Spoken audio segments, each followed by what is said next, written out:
session. Yo, Boss Down, Bigger Bad, $1 million babies. Public domain, man. Bird gang shit. Chris Lack, what up? Not going on. It's that ride out shit. Max, hold your head, baby.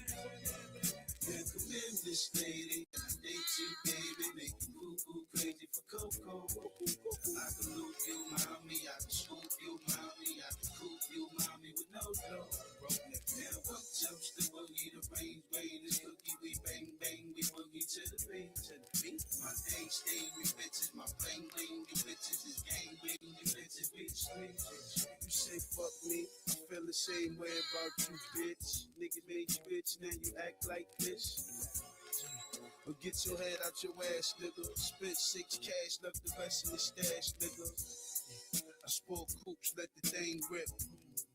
I'm waterproof when the rain hit. Hit your main bitch. I'm boss game. The right side the bed, the left side is the Porsche lane. Fire with fire, we fighting. Time to retire, get miking. She riding the pipe, mommy, she like it, she psychic. And she like to play on the sidekick. Guaranteed you gon' like this. I ain't bite my tongue, yeah, I said it. Max is the nicest. G4 ROMs and all types of devices. Yellow green studs, all types of mices.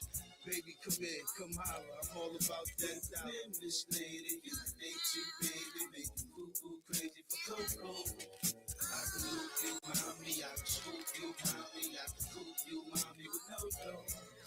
Now up jumps the boogie, the rain, this cookie, we bang, bang, we boogie to the beat. My thing stay with bitches, my bling, bling, you bitches is gang, bling, you bitches, bitch, straight. Chop up a nice big ain't for this. Fiends be licking the plates to it. And then the bitches, they finger themselves up. The little niggas eating steady, bringing themselves up. I keep the gels up. Get Bigger Bell on your album. I add spunk, I can get yourselves up. Come and fuck with your man. I get you in loops, get you an extra couple of grand. I let it splash from the Mac Millie. Who got the most swag on the racks, really? Who got the most bags? Better ask Nitty. I'ma hit you with the jab if you act silly. I ain't trying to put this game in the chokehold. Trying to see how much cane can the bowl hold. You can get it rain if the coke slow. You can get the range from the dope flow. You a slow poke, catch up, nigga.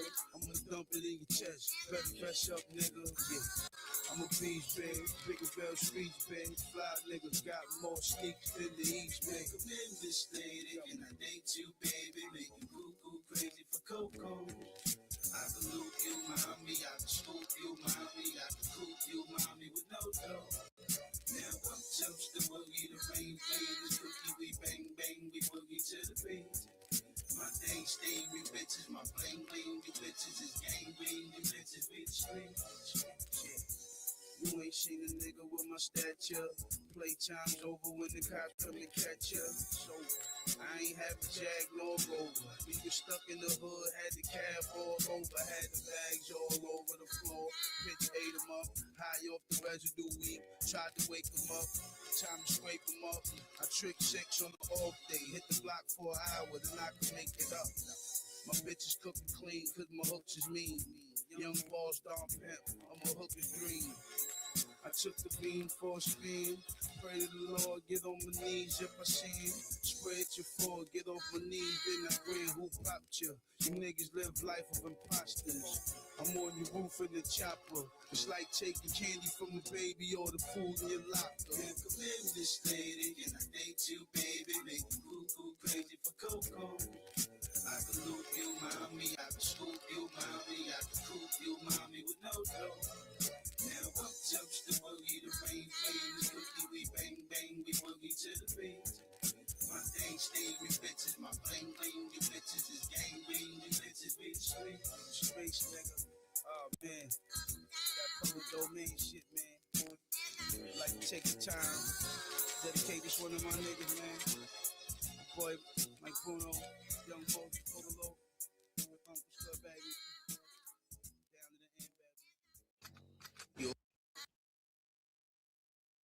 And I feel all the way down, all the way down. Yeah.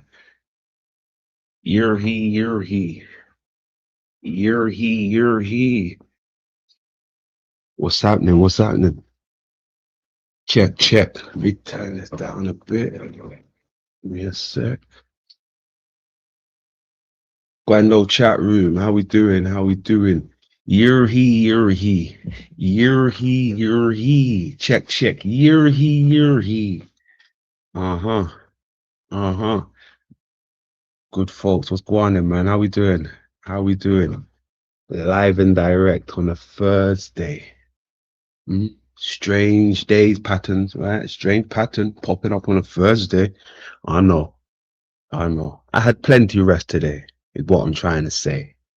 I had plenty rest, right? I laid in. I didn't go to work. I put my foot down, right? I put my foot down. I didn't go to work. So here we are on a Thursday. Thursday mode. This feels so alien to me. Thursday? What we doing on a Thursday? I know. I had a bit of free time. Restless, had so much energy. So, you know, there you go. Day one in the building. What's going on, S? How we doing, my guy? Chilling like a villain, huh? I see you. Much love, much love. Ruled by Saturn in the building. Much love, Saturn. Kyle in the building. How you doing, Carl? Good to see you. The Moon Crew. Moon Crew, most definite.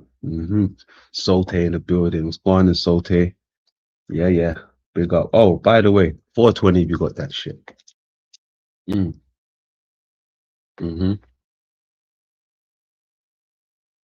Chills in the building. How you doing, Chills? Big up to you.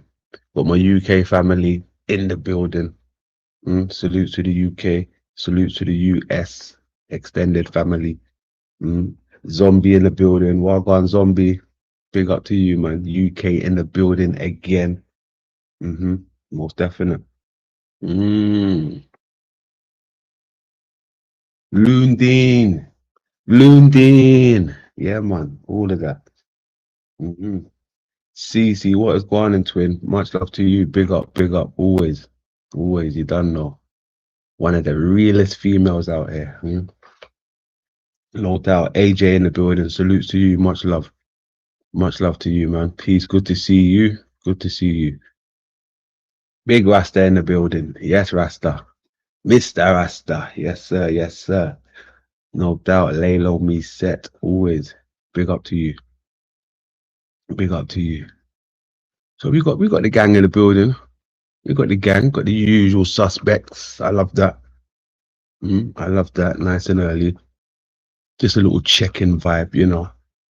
Just a little check-in. You know what? Let me put out my little link from early, you know. I think we'll do a little open panel today. Check in, see what the folks have got for us. We'll go ahead and pin that link. How do I pin that again? Damn, I forgot. Oh yeah, there you go. Oh no, that's not it. What the fuck? Hold on a second.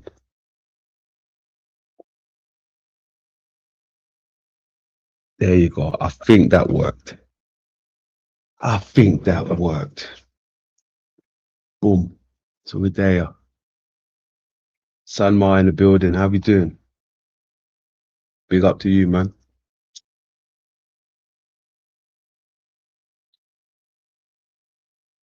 So what is new in the community?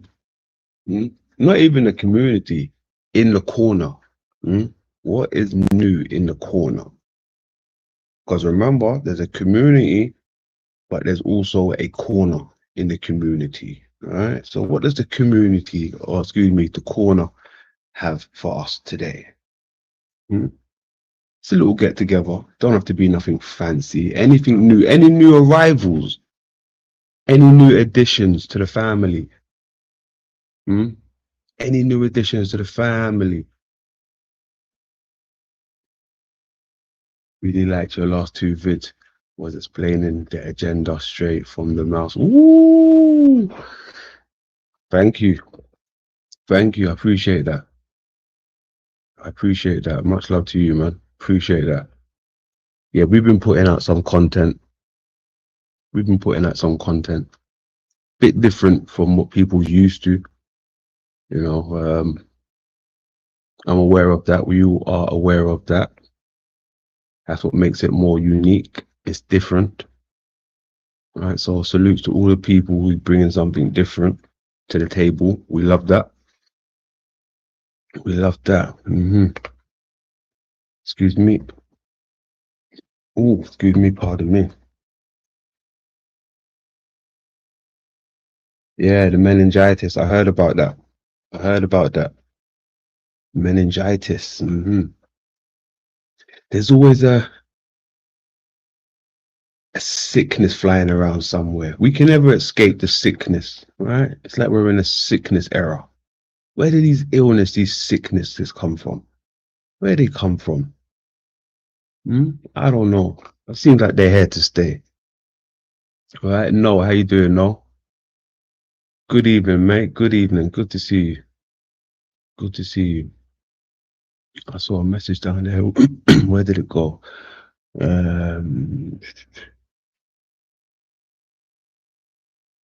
Oh, it seemed to have. Where's it gone? Ah, this one. Where is it? They're letting the sun out for a few days. They're letting the sun out for a few days, right? Yeah, it seems like that. So use it wisely, right? It seems like spring is here, nice and early. We're gonna have a wonderful summer, it seems. It seems a blessed summer is on the rise. All right, we're gonna get that. We're gonna get that. Most definitely. Yeah, it's been a lovely day today. Like I said, I had the day off, so I was relaxing at home, right? I was relaxing at home, chilling. While the children was at school, I was at home chilling. You know, it feels good to take a day off, right? It feels good to take a day off. Some days, those days never come. They never come. You find yourself working on a continuous loop. Saturdays and Sundays is meant to be our days of rest, but during the week, it feels good to take a time out during the week also. Like a Thursday off, right? That feels good. If I planned it correctly, I should have took tomorrow off, and then boom, back into Sunday, Saturday, and all that stuff, right? Saturday, Sunday. Right, yeah. Next time, I'll plan it much better, right? I'll plan that shit better.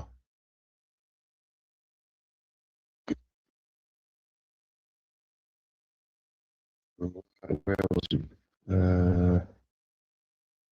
Something that came across me the other day.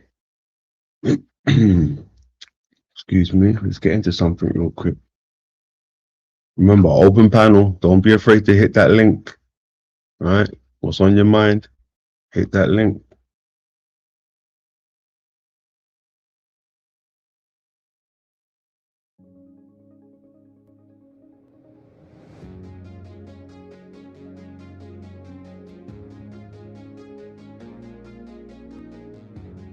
Look at that. It seems China is making the way. Everything Robotnik now, right? Robotnik. Dr. Robotnik. They've got robot armies, robot dogs, robot helpers, right? Everything. It's different over there. It's different. It's like, I think they've even got Skynet now up and running, right? It's different over there in the Middle East.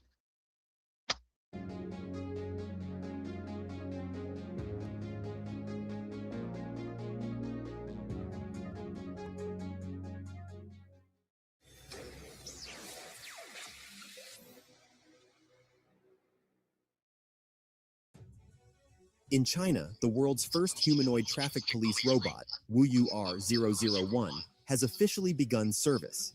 It is a next-generation realistic humanoid designed to operate in dense urban traffic and integrate into smart city infrastructure. Wuyu R001 is developed as a full-fledged intelligent assistant for traffic police. Its human-like design allows it to perform standard traffic control gestures, clear stop signals, direction guidance, and warnings about traffic flow changes. Thanks to carefully engineered joint mechanics and precise motion synchronization, the robot operates smoothly and confidently, without abrupt or chaotic movements, which is especially important at busy intersections. The system is based on a bunch of sensors, high-definition cameras, LiDAR scanning, and multimodal environmental perception modules. The robot analyzes traffic conditions in real time, recognizing vehicles, pedestrians, cyclists, and tracking their trajectories. Honest, be honest now. Would anybody mind living in a world, like this, where everything is just computer assisted? Robots everywhere. You never know, you might grow to like it.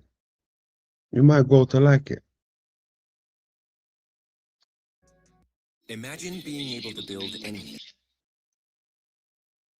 I mean, you never know until you try it, right? You gotta try it first. You can't just say, out with the robots, get them out of here. You never know.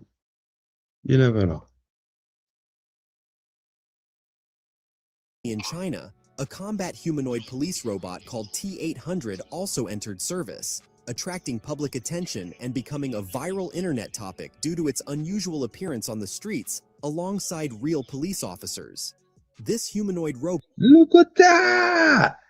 It's doing kung fu and shit. Did you see that? Look at that. Hold on a second. appearance on the streets alongside real police officers. Look at this. For some of you folks, it would be over coming up against this.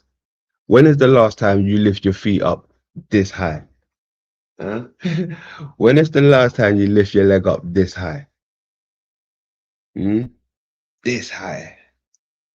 I bet if I said, come on camera now and lift up your leg, most of you can't lift it up this high. It's over for most of us. If these things ever get hold of us, yeah, it's over. This humanoid robot stands about 1.73 meters tall and weighs approximately 75 kilograms, including its battery. T-800 is equipped with an advanced artificial intelligence system and sensor. Look how it's just walking. It's walking like he knows it's the shit. Like, yep, I run this place. Look. T-800 Look at that. is equipped with an advanced artificial intelligence system and sensor equipment, including 360-degree cameras and LiDAR scanners that help it navigate its surroundings and move through city streets. Thanks to this, the robot can confidently walk on sidewalks, change direction, and the craziest thing, right? They're only showing us this, right? They will gladly show you this. Like, yeah, boys and girls, look what we've got. Look at this. Right? When the later models probably would be 10 times better than this, right? Imagine it with skin, fibers, right? Different. They're just showing you this, just playing with you at the moment. maintain balance, which is crucial for operating in real crowded environments. Developers paid special attention to movement dynamics. In demonstration videos, T-800 shows high joint mobility, rapid torso rotations, and stability. Look at that, it kicked down a man. What? You're kicking down people? Hold on a second. T-800 shows high joint mobility, rapid. Look at that. Look at that. That's wild. When is the last time anybody ever kicked down somebody? Look. Rapid. Force. Look, he's straighten up the leg now. Look at that. Torso rotations, and stability during sharp maneuvers. The robot is capable of performing complex coordinated movements, including elements resembling martial arts techniques, kicks, blocks, and training combinations. That was resembling to the martial arts face. techniques, kicks, blocks, and Look how high that is. That's to the training. face. Look at that. Yo, that is wild. A kick to the face. When is the last time anybody ever kicked somebody in the face? Hmm? If I said to you, hey, touch your toes right now, I bet you couldn't touch your toes. When is the last time you touched your toes? Hmm? When is the last time you stretched? Training combinations. If you live in England and you're Yeah, that's wild. I wouldn't mind one of those robots, though. I'll be honest. Hmm. In China's I'd be untouchable.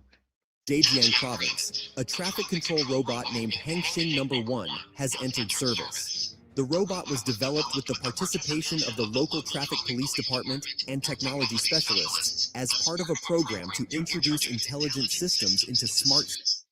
Hold on, there's a wicked echo back there. Where's that coming from?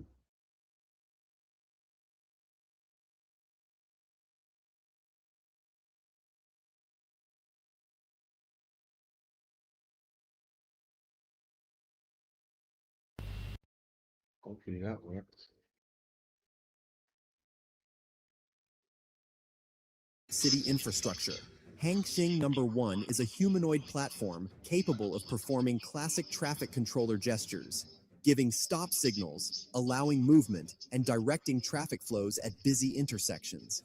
Its movements are based on pre-recorded algorithms modeled on the actions of real police officers, making the signals clear to drivers and pedestrians. The robot is equipped with high-definition cameras. Yeah, you see all of this stuff, right? These type of work, standing in the middle of a busy road all day long. Robots should do those type of jobs, right? No human should be standing in the middle of a road, signaling traffic.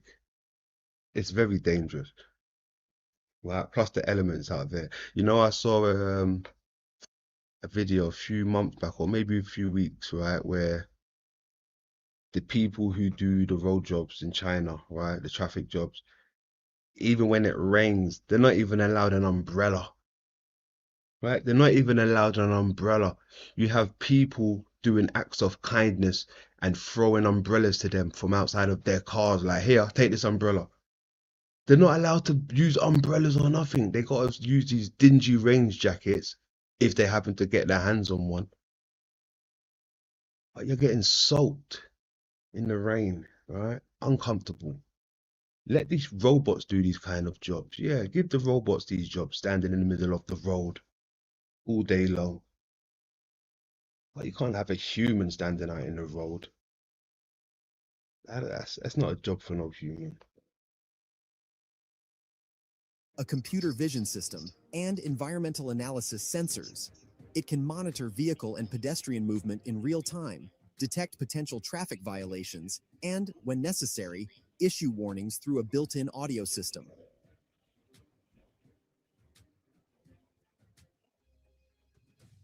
Moving from humanoid robots to a completely different form of robotics, a spherical police robot has also appeared and begun operating in China.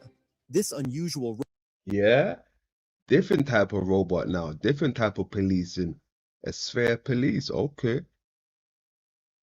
I wonder what this has in its arsenal. What you got in your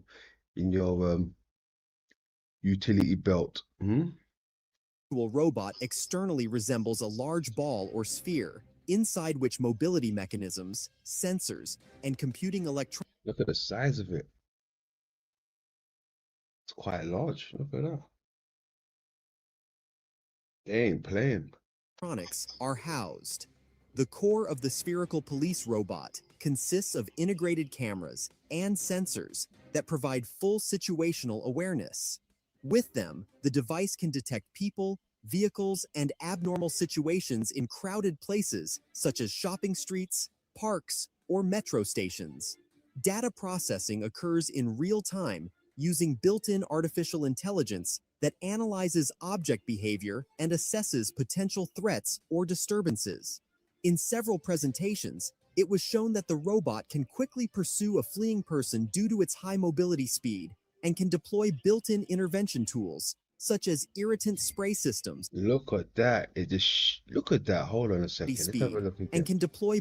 Shooting out nets, right? Shooting out nets. The robot can quickly pursue a fleeing person due to its high mobility speed. Look at that It was thing. shown that the robot can quickly pursue a fleeing person due to its high mobility speed and can deploy Look at that. That's crazy. It's shooting out webs, nets. built-in intervention tools, such as irritant spray systems or mechanisms designed to temporarily restrict a suspect's movement.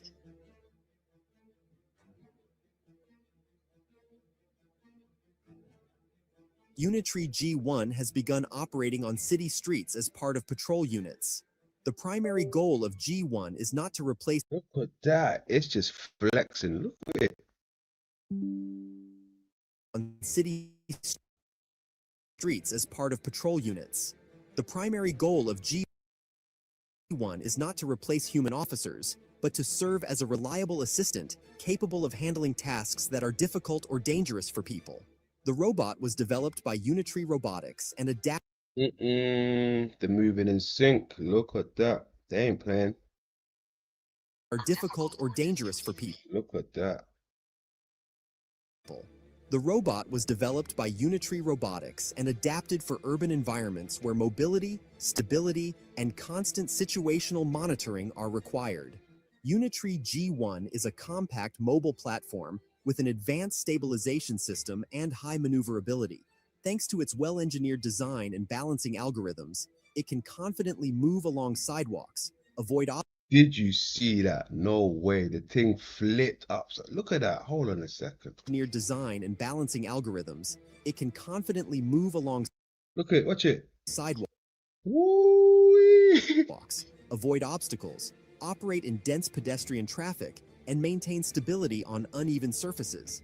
This makes it a practical tool for patrolling busy districts, tourist areas, and public spaces. The robot is equipped with high-definition cameras, a computer vision system, and environmental analysis sensors. Imagine being able to build an app with Yeah, that is crazy. That is crazy. I mean, robots. Robots, what are they trying to show us?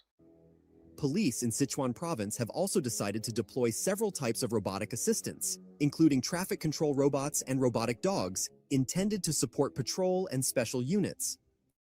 Footage shows a traffic control robot helping manage vehicle flows Ah, the robot dogs. They mentioned the robot dogs. I've seen the robot dogs in action before. Oh, I think they got it coming up. Hold on. during peak hours. It is equipped with computer vision, high-resolution cameras, and multimodal AI, allowing it to track vehicles and pedestrians in real time. In addition, demonstrations feature a robotic dog, a mobile quadruped platform used for tactical support. Such machines can move quickly through urban environments, maintain stability on uneven terrain, and conduct video surveillance. On uneven terrain, it can still catch you, right? It can still move through the uneven terrain, the Rocky Mountains. There's no escaping this thing. The endurance is crazy. Crazy. Right? I've seen a video where they're actually throwing this thing and it keeps on getting up, right? You cannot put this thing down. The only way to put this thing down is to maybe put something heavy on top of it. Even then, it will probably still, you know, push through. But there's no escaping something like this. You try to go up a tree, it will just sit at the bottom of a tree like a good dog, waiting for you, right? While it's waiting for you, it's put a signal out to its master to say, hey, we found him up the tree here. I'm sitting down at the bottom of the tree. You'll find me at the bottom of the tree and him at the top of the tree. Hurry up.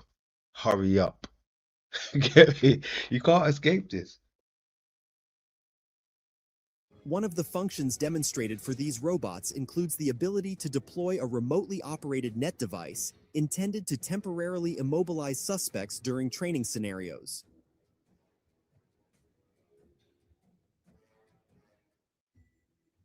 Within Chinese police Damn, look at that. Look at that. You know, it's got the little car or whatever this is, like a buggy. There's got a robot dog. There's got a little robot puppy. Right? Scooby and Scrappy. Imagine Scooby and Scrappy coming after you. Forget that. These are the same devices that featured in, I think is it Black Mirror? Something like Black Mirror. I think it was Black Mirror. Right, but they were trying to show us from back then, right?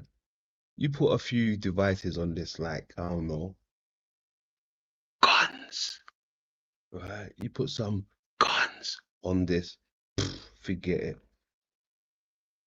Forget it. Mm-mm.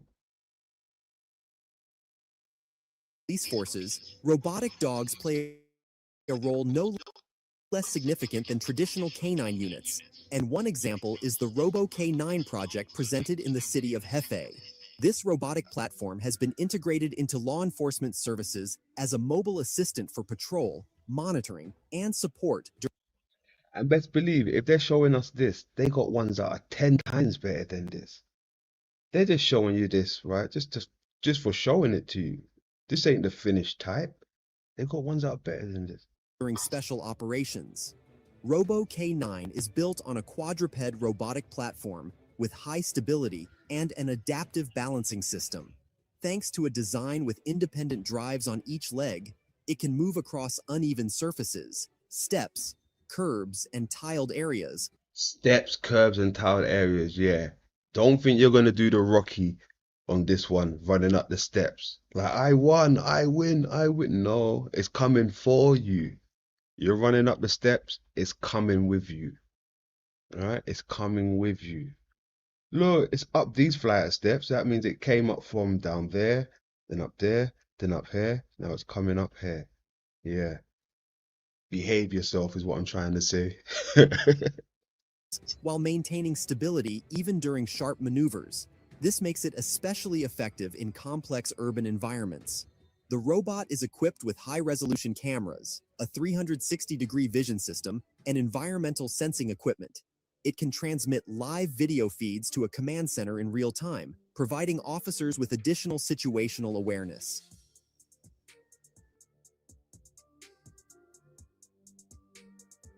See, what did I say? Hold on a second. Say that again. Command center in real time, mental sensing equipment, resolution cameras, a 360-degree vision system, and environmental sensing equipment. It can transmit live video feeds to a command center in real time. See, those command centers are waiting for visual, waiting for its location. Right? Then they respond and go straight to the location of where these things are situated. Ain't no escaping these things. Can't escape these things. Most of us can't even escape ducks and gulls when they're flying down on us. Right? We can't even escape cats and dogs. Think you're gonna escape something like this, something robotic that's designed to, you know, hunt humans. It's ready for you. Especially if you're not about that life, right? If you've never been about that life, then yeah, sorry to say, but you're first on the menu. Providing officers with additional situational awareness.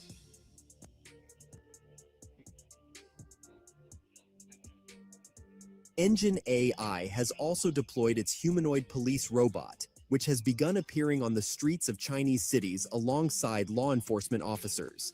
This model, finished in a distinctive black and gray color scheme and equipped with a bright green vest, has become part of pilot programs aimed at integrating humanoid robotics into urban security systems. The robot is designed as a mobile intelligent platform. They look like Iron Man. For patrolling public spaces. Its humanoid structure They look like Iron Man. allows it to move confidently among pedestrians, maintain visual contact with people, and accompany police officers in crowded areas. Thanks to a well-designed balancing system and multiple degrees of freedom in its joints, it can maintain stability while moving through city streets and across uneven terrain. The humanoid is equipped with high-resolution cameras, a computer vision system, and environmental analysis sensors. In real time, the robot recognizes objects, tracks human movement, and transmits data to a control center. Oh, robots. The robot is coming.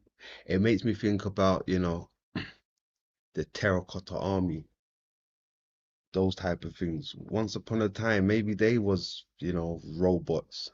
Now they're just there. I don't know. Type of electronic, some type of device, right? Some type of device. Where would you lot hide from things like this, right? Where would you lot hide? Where would you folks hide from things like this?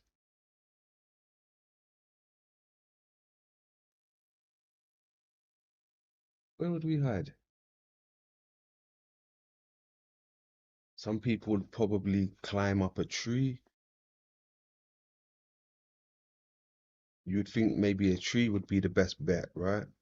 Because these dogs don't have arms that can grip a tree, thumbs and fingers, right? But what about these things, the robots? Can they climb trees? They got fingers, they got knees, they got joints.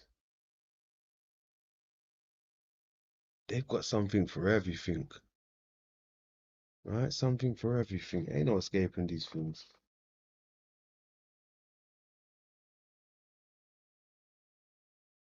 Wow. I don't know where I would hide. I don't know where I would hide.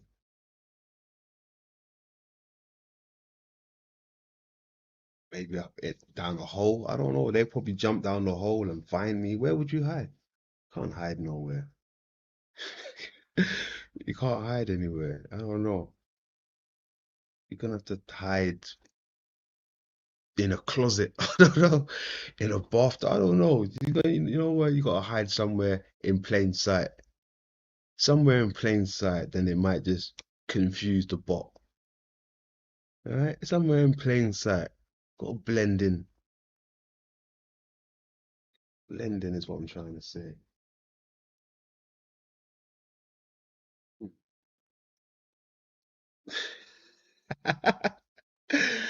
Hide in the robot. Yeah, yeah. You got to change up your appearance a bit. You got to change up your appearance a bit. You got to dress as a Halloween robot, just like Bender from Futurama or something. Then it might walk past you. You got to dress like Bender. Then it might walk past you. All right. I am a robot. Hmm.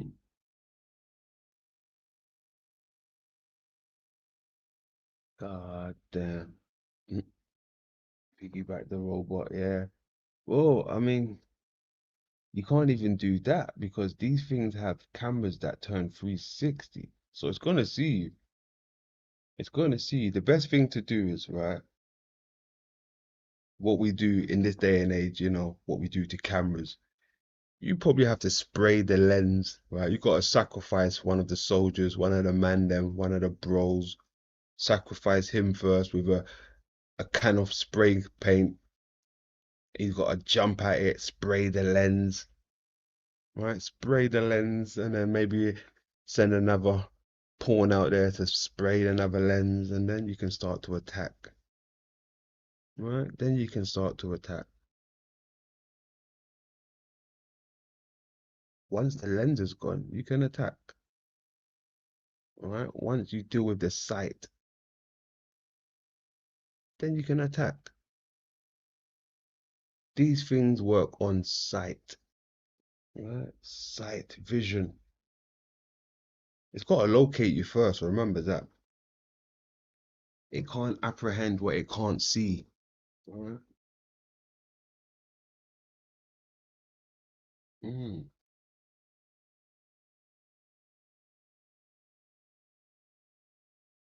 Well, where are we? Where are we?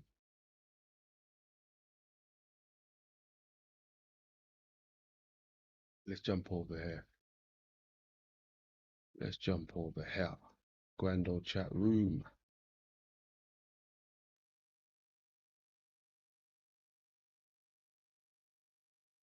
I think God has a traveling sky tent or tabernacle that is now visible in the sky. It ties into the rapture, the bridegroom coming out of his chamber, and what I believe to be the alien deception, in which they will tell us that the second coming slash judgment is actually aliens or Project Bluebeam. Biblically accurate angels look like aliens. What they tell us are aliens. And same thing with New Jerusalem and several other things that we should be expecting to see. So check out my content on that if you're interested in that. Go and tell my servant David, thus says the Lord, would you build me a house to dwell in?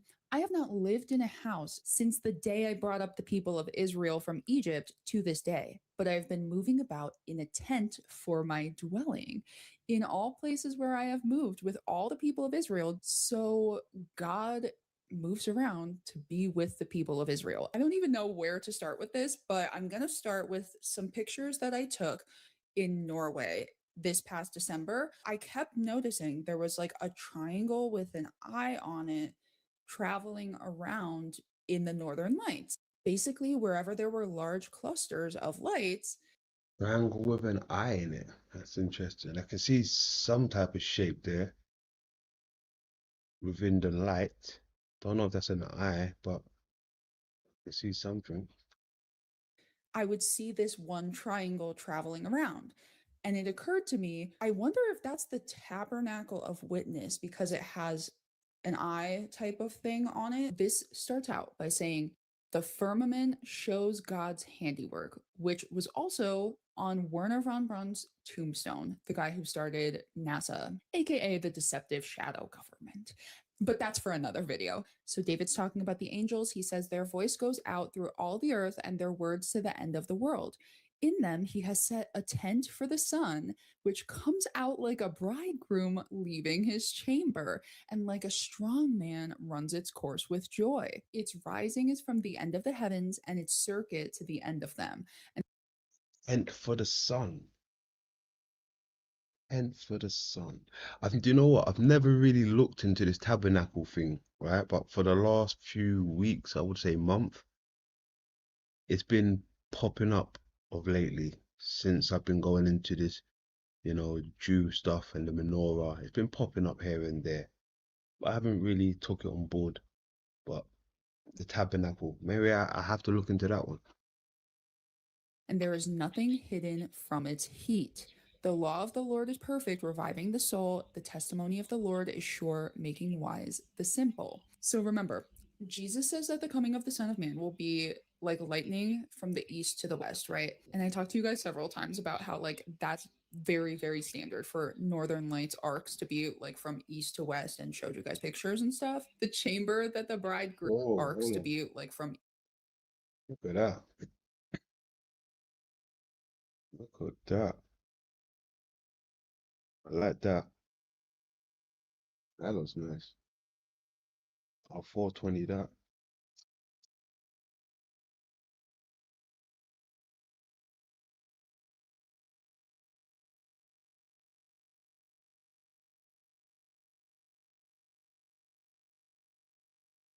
East to west, and showed you guys pictures and stuff. The chamber that the bridegroom leaves from is called a chuppah. A chuppah is a triangular shaped tent. And then I started thinking about how Jesus is the cornerstone that the builders rejected. The cornerstone. Property investing isn't only for the wealthy or experienced.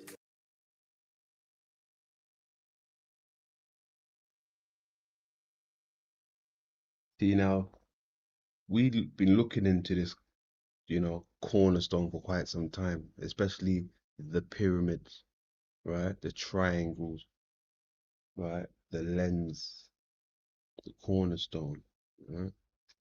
1863 Bible. This is an illustration of the Lord judging Jerusalem. Another antique illustration, you have the Ark of the Covenant, and right above it, the all-seeing eye, which I believe is the tabernacle of witness. Here's an antique chart of the ages. It has all of the different dispensations. And no, this is not like dispensationalism like how it is today. It's just showing all the different generations that are like in Christ. And then it shows the harvest and the cornerstone capping the pyramid.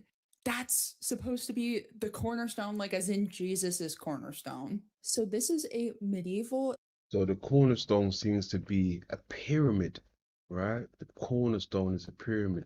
Look, what's this type of animal with the horns? With the horns. I wonder if that's a representation of a cow or unicorn. It seems to have like a, what's this, a horn on its head? I don't know. Image from a Bible facsimile. I believe I got this from like a Book of Hours or something like that. This is their depiction of Revelation 11:19. Then God's temple in heaven was opened and his ark was seen. So this is a picture that I personally took on my phone of the North Star Polaris through night vision goggles. Ooh, the North Star Polaris through her night vision goggles. Outside of my house. Look at that. Like a bloody pyramid. That is nice. I like that. Hold on, let me 420 that real quick. I like that shit. Mm. Mm.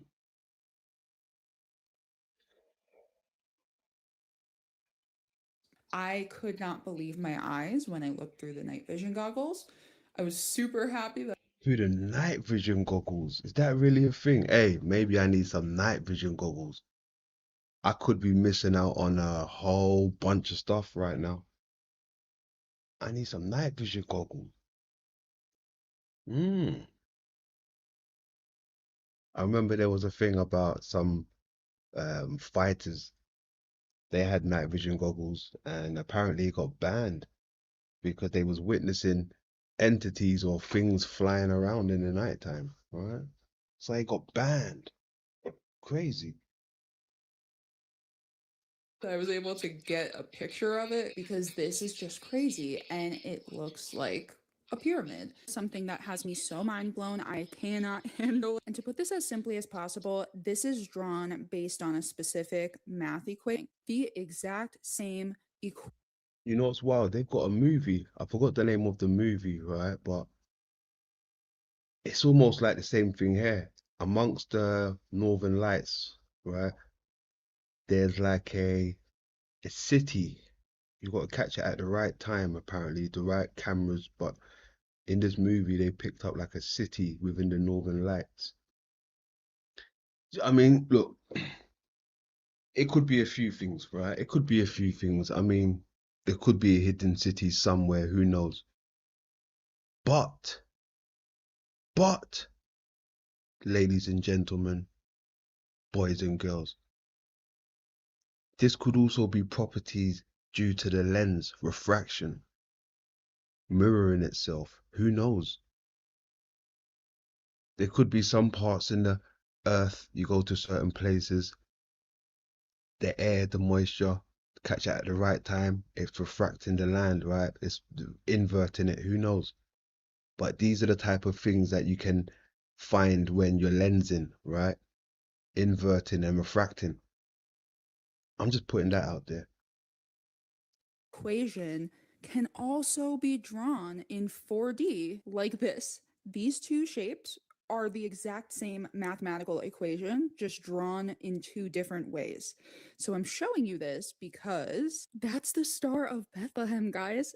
I've been theorizing for so long that the Star of Bethlehem is the North Star. And Yeah. Tesseract. I see it in the middle with the North Star. Okay. and that the North Star is God's throne room. This has me so mind blown. Two 4D structures with the exact same mathematical equation. This cannot be coincidental. This is insane. I'm flabbergasted. If you look on this side, you can also see what I believe would be like an eye or the Sohar. So I'm hoping that you guys I can kind of see a little something, something there. It's not too obvious, but there's something there. I'm not gonna say it's an eye, but I can see a little something here. Something there. This reminds me of like how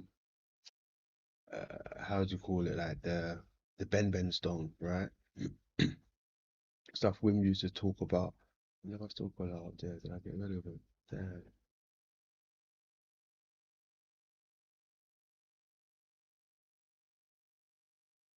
Where did that one find? Pyramid.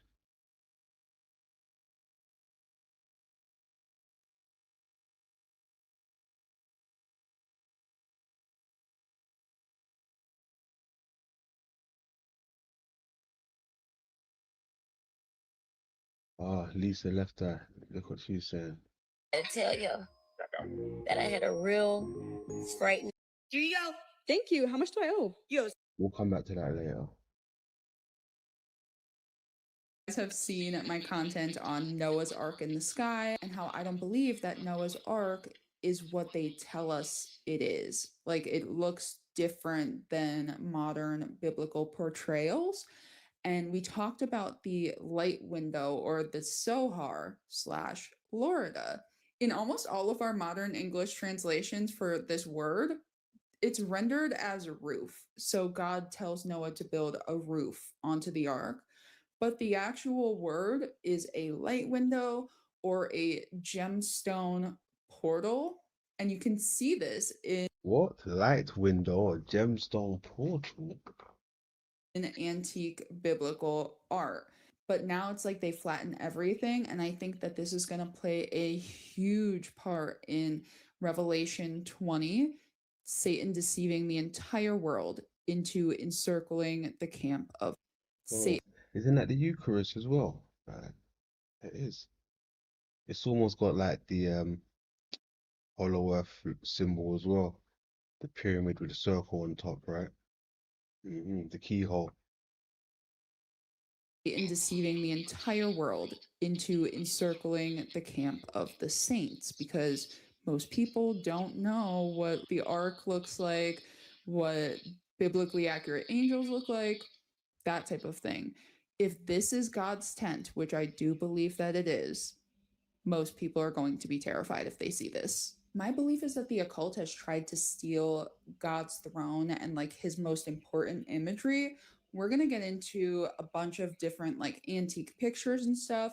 I actually just got a book in the mail today, and on one of the very first pages, it talks casually about God's all-seeing eye. And the reason I believe that this is the most targeted thing of God's is because in the book of Isaiah, it says that Lucifer wants to ascend above God's throne in the north and be like him, like he wants to steal his throne.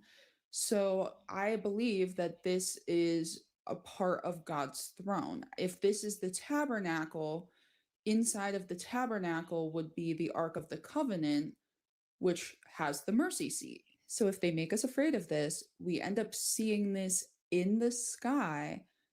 Most people are naturally going to associate this with evil or like with the elites or whatever it may be. The vast majority of Christians are afraid of this. And this is in every one of my antique Bibles and Bible commentaries, as long as it's like before the year 1900-ish. Here's an 1800s book. I just got it in the mail today. One of the very first pages, it says, "How vain is the attempt to hide our faults from the all-seeing eye of God." The all-seeing eye of God. That's crazy, right? Because over here we like to cover topics on the eye, right? The eye. Antique illustration showing the cornerstone. Another one, antique illustration showing the cornerstone. What's this? So you got like a type of sphere and another one. and it's connected to the dove. What is this?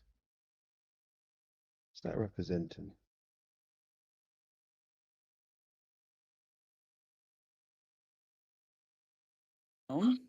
Another one, God says, do not fear what these people fear, because you see what I'm saying? A lot of the things that we've been trained to be afraid of have to do with God.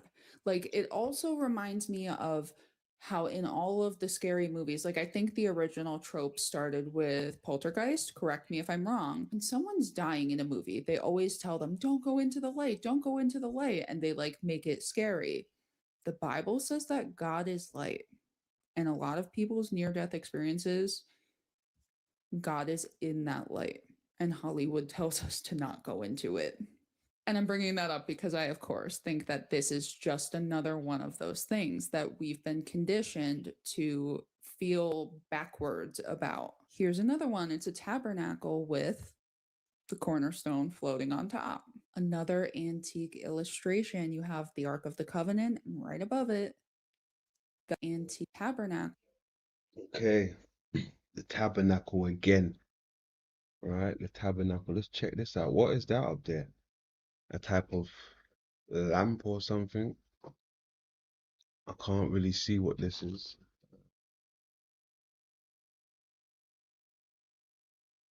Can't even make it out, but it looks like the symbol again that you'll get with Mother in the Moon. Right, this symbol right here. Hold on a second. Let me see if I can.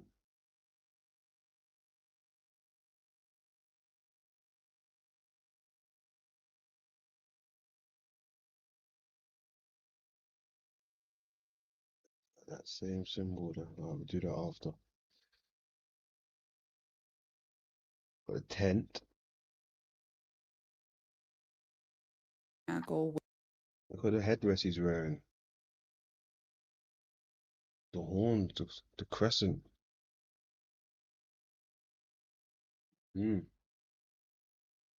Could that be more moon worship? Even this person here, who's that meant to be? Moses? He's got some type of horns or lights coming off his head. Look at that. Okay, we already know what the horns, right, represent. Right, back to the moon again. Tent. Look at the ladder. with the cornerstone floating on top. Another antique illustration. You have the Ark, the corner. Would be an opening right here, right? Could they be trying to show you the cave system again? The tent. What is this stuff he's wearing on his chest? I haven't seen this before. Cornerstone floating on top. Another antique illustration. You have the Ark of the Covenant, and right above it, the all-seeing eye, which I believe is the tabernacle of witness. And that's just my theory, but that's what my channel is all about. The Greek word for God's fire is pyr, P-Y-R, pyramid. I have so many pictures of this, and a lot of you guys do as well. So this is again in Norway.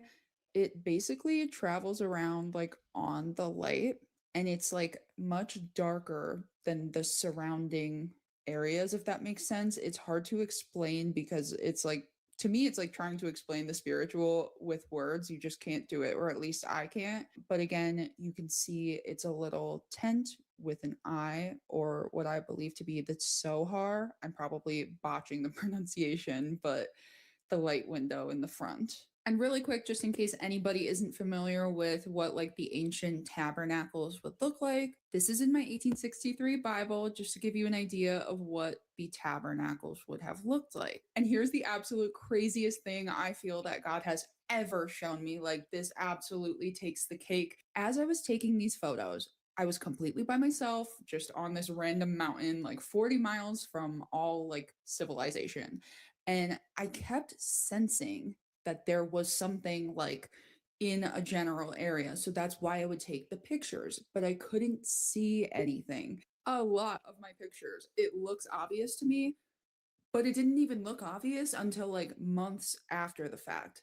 Like, God has to truly open your eyes to this. So I spent a long time looking directly at this and I could not see it.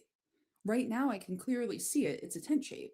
And I'm telling you guys, I knew where to point the camera because I knew something was there. It's like a big square or cube type shadow right here.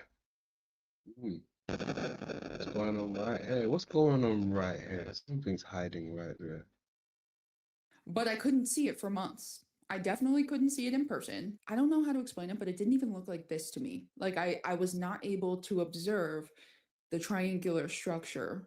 It just looked like Northern Lights. I can't explain it. I'm a very observant person and an avid sky watcher for years.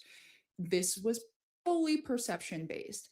So my thought is that if this is God's tabernacle, this is where he hides his people prior to judgment. You guys know how they have to show us truth in plain sight as like their idea of karmic retribution or whatever it is that they believe. They have to hide the truth in plain sight. If you are in Christ and you are truly repentant, you are of the truth. All of the souls that are of the truth are right there. And when I say hidden in plain sight, like there's no way that anybody could see this. I scanned these photos for months. And I just noticed this fairly recently. Like it's a perception based thing. If you go in here, you're hidden. Like you are hidden. Hidden. How is that for a truth in plain sight? Seek righteousness, seek humility. Perhaps you may be hidden on the day of the anger of the Lord. For he will hide me in his shelter in the day of trouble. He will conceal me under the cover of his tent. He will lift me high upon a rock. Abundant is your goodness, which you have stored up for those who fear you, and worked for those who take refuge in you in the sight of the children of mankind. In the cover of your presence, you hide them from the plots of men. You store them in your shelter. Hear my cry, O God. Listen to my prayer. From the end of the earth I call to you when my heart is faint. Lead me to the rock that is higher than I, for you have been my refuge, a strong tower against the enemy. Let me dwell in your tent forever. Let me take refuge under the shelter of your wings. Selah. For you, O God, have heard my vows. You have given me the heritage of those who fear your name. In you I seek refuge. Leave me not defenseless. Keep me from the trap that they have laid for me and from the snares of evildoers. Let the wicked fall into their own nets while I pass by safely. Then the Lord will create over the whole site of Mount Zion and over her assemblies a cloud by day and smoke and the shining of flaming fire by night. For over all the glory there will be a canopy. There will be a booth for shade. The Mount Zion, again, that reference, that's also tied into the moon. But not only that, right? I mean, truth in movies, right? Truth in movies. I remember when the Matrix came out, everybody was going nuts over it, right? Oh, it's about us. It's about us. It's real. We live in the Matrix. Numbers. Oh my God, Agent Smith. Oh my God. It's about us, Matrix. For the most part, I was like, yeah, I can see what they're talking about, right? Cool. I see it. Calm down. I see it, right? But do we also see the other links, like, their home and where they reside? One of their locations is Zion, right, which is inside the earth, meaning they're inside of the construct, right? More hollow earth references. But when it comes to things like that about the construct, oh no, we turn a blind eye. We don't notice those things, right? We don't notice those things when it's talking about home. Crazy, right? by day from the heat, and for a refuge and a shelter from the storm and rain. Come, my people, enter your chambers and shut your doors behind you. Hide yourselves for a little while until the fury has passed by. The triangle behind the clouds is in like every single antique Bible. Shout out. It is. It's everywhere. It's everywhere. And then not only that, right? Inside of the triangle, sometimes you'll get another circle. Right? Inside of the triangle, you would get another circle.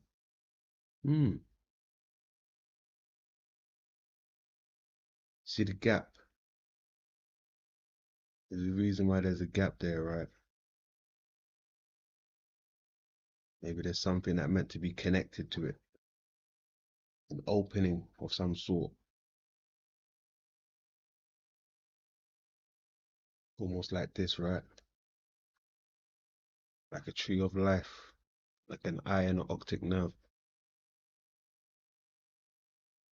Right? Something's missing. They'll show you just enough just to tease you, right? Just to tease you. Out to my Instagram siblings, I didn't notice this because I was, of course, just obsessed with the triangle thing. I'm like, that's the tabernacle. There's a unicorn right there. It's super interesting to me too, and it confirms my suspicion, in my mind at least, that America is like the modern Babylon. I have to use a VPN to get a lot of these images, and I probably would have never thought to look these up if I hadn't traveled outside of the country and visited the churches and saw these images in the churches. When I use a US VPN, this type of thing doesn't come up, like at all.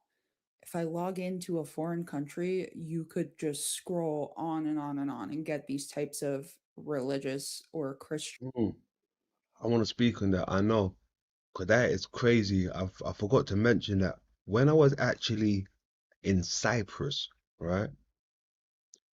When I was doing a bit of research in Cyprus, different things was coming up, but it's still the same topic, same stuff that I look into, but it will show me different pictures and different videos. I was like, whoa, whoa, whoa, what's going on here? This is new, but also old. Right? New, but also old. Then when I got back to, UK, London, just the same old regular stuff was coming up. Few new things here and there, but it's only until I came out of the country, the algorithm was very different.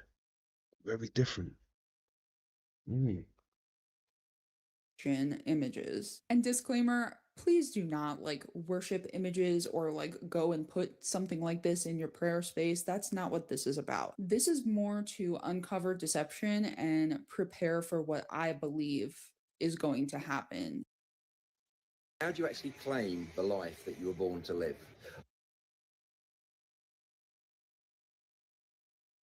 It's believe is going to happen. Oh, she went past this one quick. Look at this. Where is this? The triangle again, the pyramid with the eye in the middle. It's got the lenticular shape in the middle, like I was saying, right? Look at the lenticular shape. Look at the lenticular, ladies and gentlemen, with the little dot inside of the lenticular. Wild.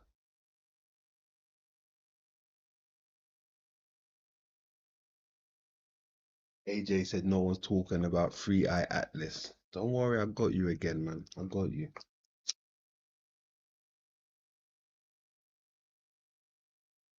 Not tonight, but I got you. I got you. You know I got you, man. If I say I got you, I got you. Don't worry about it. Because remember, they wasn't talking about the nucleus until London brought it to the table with the Three Eye Atlas and the nucleus, right? Remember, I was talking about the eyes and the planets, and then now NASA came out and started speaking about the eyes and the planets, right? Then we brought the nucleus to the table, and now they're speaking about the nucleus and the Three Eye Atlas. So don't worry, we got them right where we want them, right? We got them.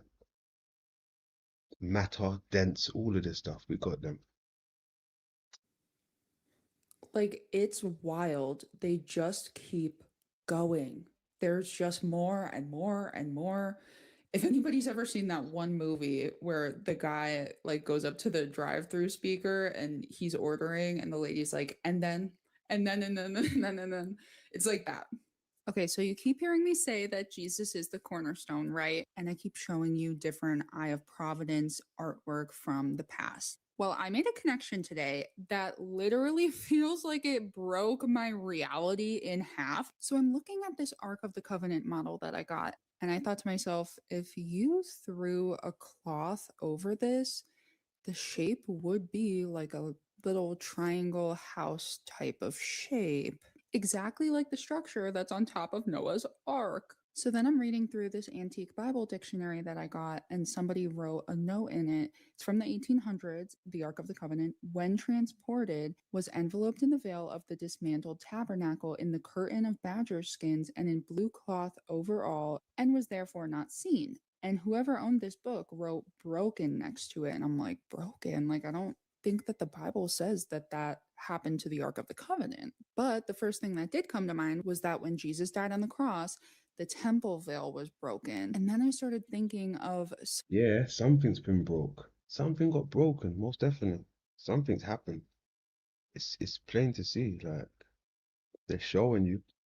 some medieval images that I kept seeing of Jesus's wound. So this is like the piercing in his side, and it is always portrayed in this way. And there's tons of painting. There we go again. The hill, the mountain, inside of the hill, inside of the cave, right? The opening above. And illustrations that are just Right now, I've said this before, I'll say it again. When they show us this symbol, right, they say it's a heart, right? Some people would tie this in with, heart, Valentine's Day. This isn't the same heart that they're showing you for Valentine's Day, meaning in your chest. This isn't the symbol for your chest, right? This is another symbol for the eye, right? This isn't what Cupid is shooting into the heart, meaning, your heart, you're in love. No, this would be like beauty is in the eye of the beholder when it comes to Valentine, right? Beauty is in the eye of the beholder. This symbol is to do with frequency, right? Frequencies. You would find this symbol, more correlating with the eye, right? Light and sound, frequencies. This ain't to do with the heart in your chest. When I see the piercing or the slit on the heart, I think of something like Odin's eye being damaged, right? Like a damage to the eye. This is nothing to do with the heart in your chest.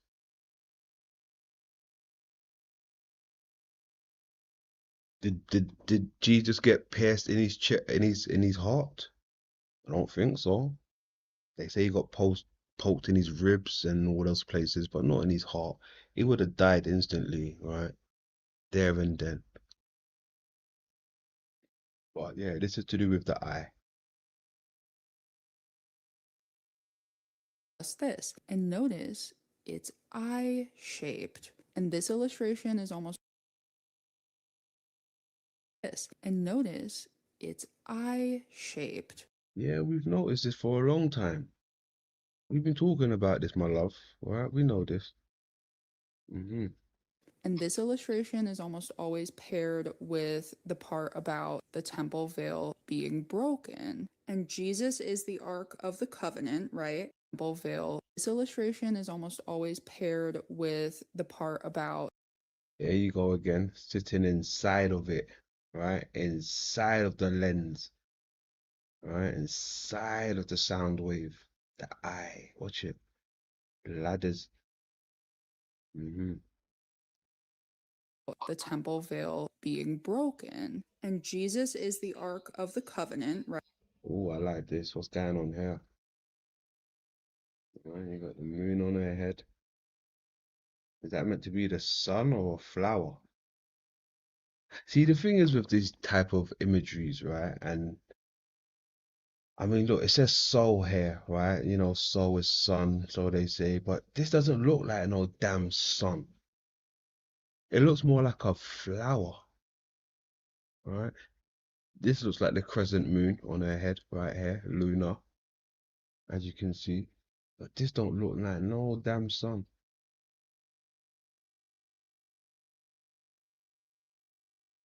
Why did they draw a sun? Like, why they got petals going around this person's head? It's weird to me sometimes. You got Jesus up there, okay. Right. Well, in a lot of these medieval images, is the Ark of the Covenant, right? Well, in a lot of these medieval images, he's sitting on top of like Yeah, got his feet on the moon again, right? More moon worshipping, got his feet on the moon, sitting on the ark. Mm-hmm. a rainbow arch type of thing. Well, did you guys know that the cornerstone is the top of an arch? It's the first stone that's laid. Oh my gosh. This is from a German textbook from the 1800s that I have. This one's sitting right at the top. Right at the top there. Connecting, like it's connecting. I don't know whether it's projecting from the central star or it's connecting to it. Look at that. It's like a vault. That's Polaris in the middle, and that's a light arc, just like the cornerstone. You guys, I cannot. If anybody has night vision goggles, please try this and let me know if you see anything, because I took a break from editing this video, literally, and I stepped outside with my night vision goggles again, and I just kept spamming my picture button and just took a whole bunch of pictures. And like, this can't just be me. That's literally an arch, like literally an arch with the triangle on top. And I also got this one. I have been an avid skywatcher for a very long time. I've never seen anything like this, and every time the sky is clear, I can get pictures similar to this. So if anybody has seen this, please let me know. So I'm working on building a biblically accurate tabernacle. It's not finished yet because I'm painting it, but this is the outside part of the covering for the tabernacle. Notice how it looks a lot like the pictures that I've shown you guys. And the underlayer part is red, one of the other Northern Lights colors. So this is the piece for the entrance to the tabernacle. You guys see what I see, right? Like an eye in the middle, and it's the same shape as how Christ's wound in his side is always depicted. So the temple veil was torn, and the tabernacle has an eye shape on the gate. And this is how a lot of medieval eye shape. So this is what I'm saying. It's the pyramid, the diamond again, right? Like we really think we know this reality, right? Just because they've shown us somewhat of a globe, right? And a dome. Right? I've been out here questioning these shapes for a little while now, right? Flat Earth and the globe, like these are just little stepping stones to the big picture, right? The diamond, the mound. Why do they show us these things? It's not what they say, it's what they show you, right? It's what they show you. It's their actions. Shape on the gate. And this is how a lot of medieval and like old depictions of Noah's Ark were, you guys. Look, in the sphere, in the in the sphere again, you get the lenticular shape once again, right? The oval, the lenticular shape. In the waters, right? Noah's Ark. Look at that. It's almost like the Jim Carrey thing going on, right? With the black room behind him again. Right, the Truman Show, how he had the black door behind him. Hmm. That is the side wound. That's like how Eve came from Adam's side, and the church was birthed out of Christ's wound because of like the blood and the water. It's like a sohar, it's a light window. And the book of Genesis says that God instructed Noah to make a door in the side of the ark. And I got Ah, okay. So that's the door that he got instructed to make, right? Okay. A door in the side of the ark. Where would the door? Of course, I mean, you have to make a door to get the animals in, right? I mean, you think Noah wouldn't know this already? I'm pretty sure he would make a door to get in. Yeah.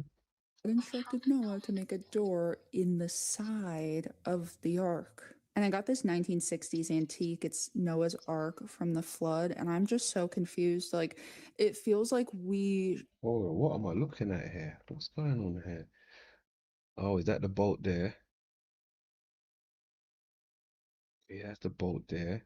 That looks like someone standing on the front of it, I think. That looks like a lion. What's all this stuff? It's the waters. That looks like two cows or something right there. Crazy. Hey, Jay, big up, Jay. No doubt, hit that link, my bro. That link's pinned, boy. That link is pinned. Know, or we should know, that the rainbow in Noah's Ark is the Northern Lights. Like, this is literally playing the colors of the Northern Lights, and it's a cloud behind the ark, just like God's throne has a cloud of rainbow around him, and it's the exact same colors. And this is my magazine from 2004, and it's the same thing. And this is my 1808. This is my magazine from 2004, and it's Okay, the ark again. They make sure they got the roof in there, the pyramid, the clouds. Okay. the same thing. And this is my 1808 Bible. So, in the area that talks about measures, weights, and coins, it says the court of the tabernacle described in Exodus is found to be just half the Egyptian aurora. So, they were measuring the court of the tabernacle with auroras, and it floats around on auroras. And it's crazy because if you Google this, I cannot find anything that talks about Egyptian auroras or like what that means. So it seems like it was deliberately hidden. In the 1980s, the CIA conducted Project Sunstreak, in which they were trying to locate the Ark of the Covenant via psychic remote viewing. In these documents, they talk about the Ark of the Covenant being something that has to do with the resurrection, and that when it's opened, it will cause the resurrection, but that there's supernatural entities guarding it. How on earth do people read something like that and think that it's like somewhere buried on earth? Like, what? So think about this with me for a second. It's called Project Sunstreak. What do they tell us the auroras are caused by? Oh, what was that? Project That's like an eye in there, right? What is that?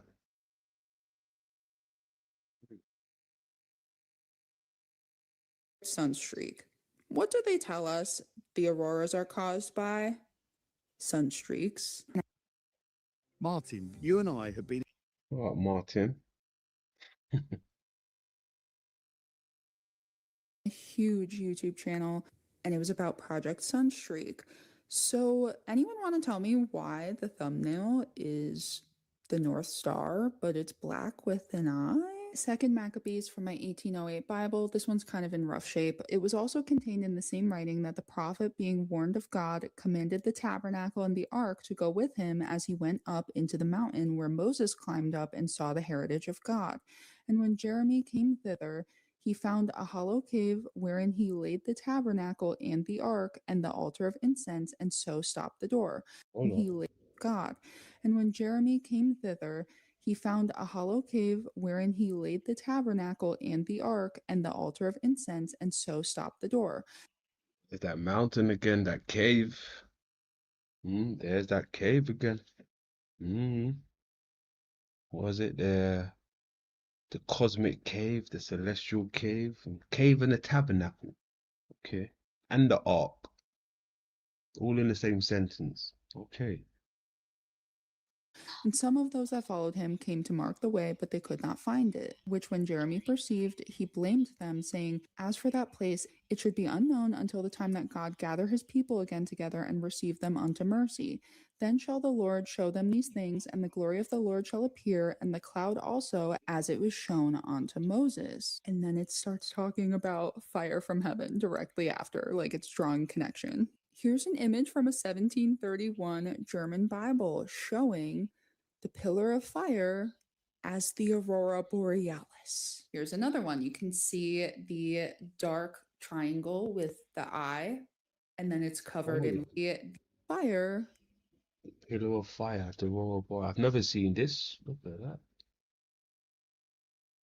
Ah, look at that. Okay. It's like it's blazing down onto the earth. Blazing down onto the earth. This reminds me of a scene in one of those Star Treks where they siphon the plasma of the sun and they bring it straight down to the earth. That's an awesome scene. It reminds me of that. Brilliant. Hold on, let me see if I can. Where is that again? As the aurora borealis. Here's another one. You can see the dark triangle with the eye, and then it's covered in light, like how God is clothed with awesome majesty.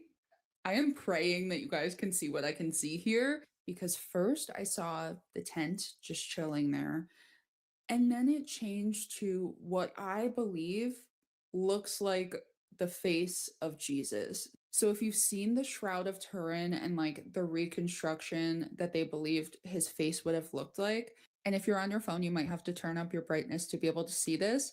So I believe that you could see like the bridge of his nose and then like the eyebrows, and where the light gets really bright up around the top is like the top part of his head.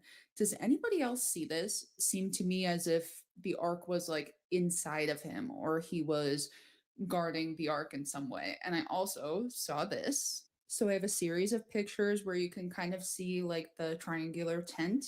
Again, this to me, you guys could tell me if I'm crazy. I'm sure you will in the comments. That's okay, I don't mind. In front of the ark, it looks to me like Jesus with like a shepherd's staff and a dove, like either behind him or on his shoulder. Let me know what you guys think. Again, this was right in front of the tent in the series of pictures. This story from David. So the cords of Sheol entangled me, the snares of death confronted me. In my distress, I called upon the Lord. To my God, I called. From his temple, he heard my voice, and my cry came to his ears. Then the earth reeled and rocked. The foundations of the heavens trembled and quaked because he was angry. Smoke went up from his nostrils, and devouring fire from his mouth. Glowing coals flamed forth from him. He bowed the heavens and came down. Thick darkness was under his feet. He rode a cherub and flew. He was seen on the wings of the wind. He made darkness around him his canopy, thick clouds, a gathering of water. Out of the brightness before him, coals of fire flamed forth.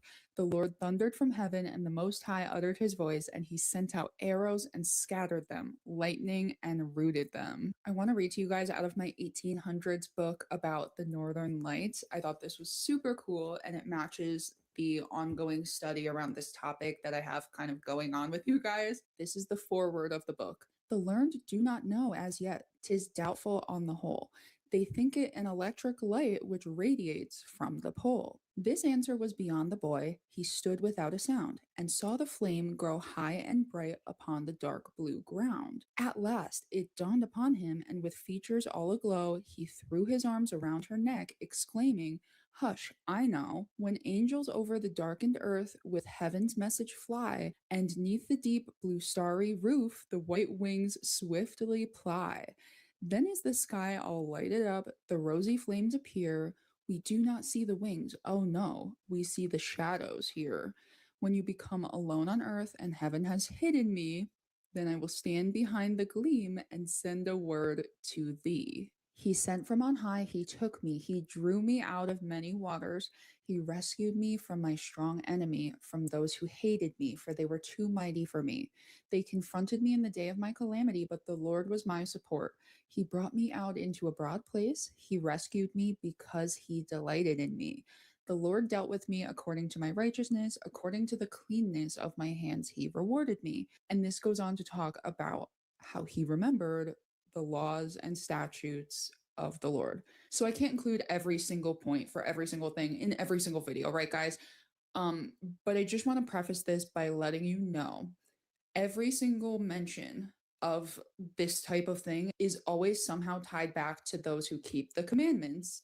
Just like Revelation says, the saints are those who keep the commandments of God and the faith in Jesus. And Leviticus 23 fits this so well. So, the Feast of Booths. You shall celebrate it as a feast to the Lord for 7 days in the year.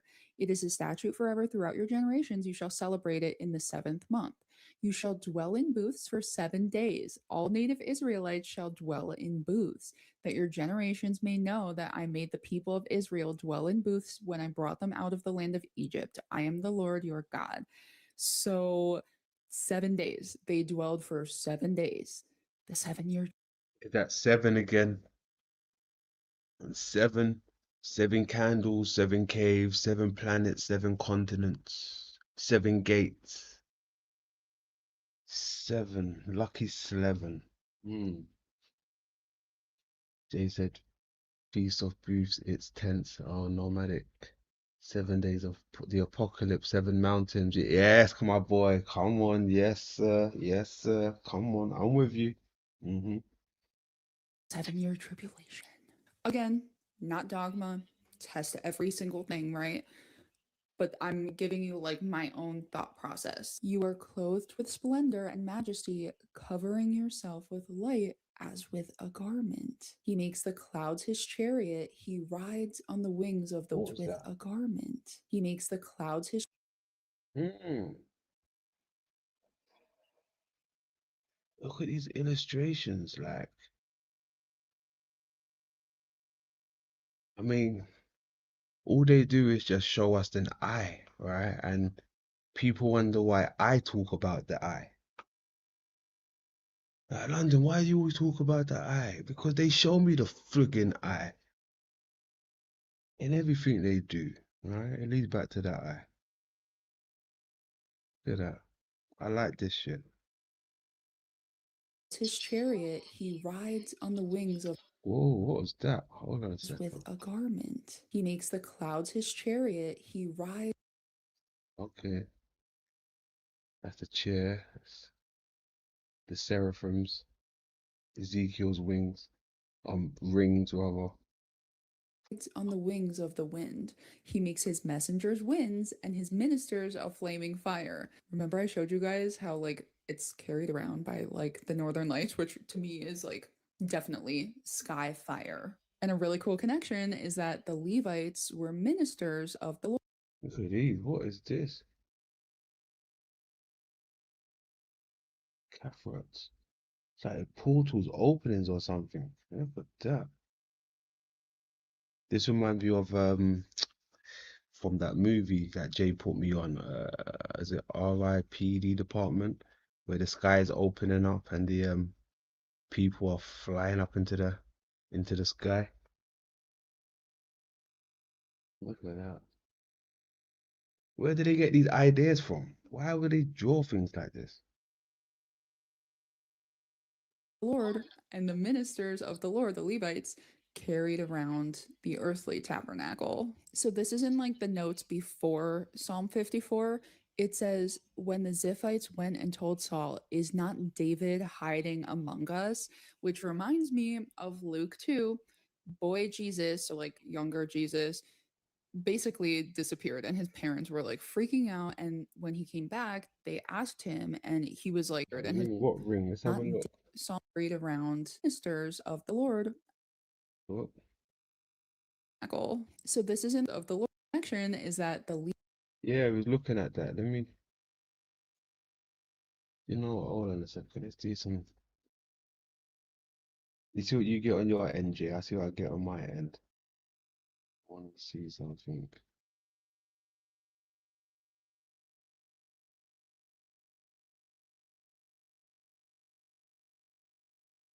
Okay, Latin of the heavens, the sky, Coley, right? I'm looking at the Coley part, meaning the sky, the heavens. What else? Ah, with Cooley's, well, Regina Cooley as well is connected to Queen of Heavens, referring to Virgin Mary, often used in Catholic hymns. Right, okay. Excuse me. So it's going back to the mother, Mary, right? It's tied in with Mary. Let's see the other one. Hold on a second.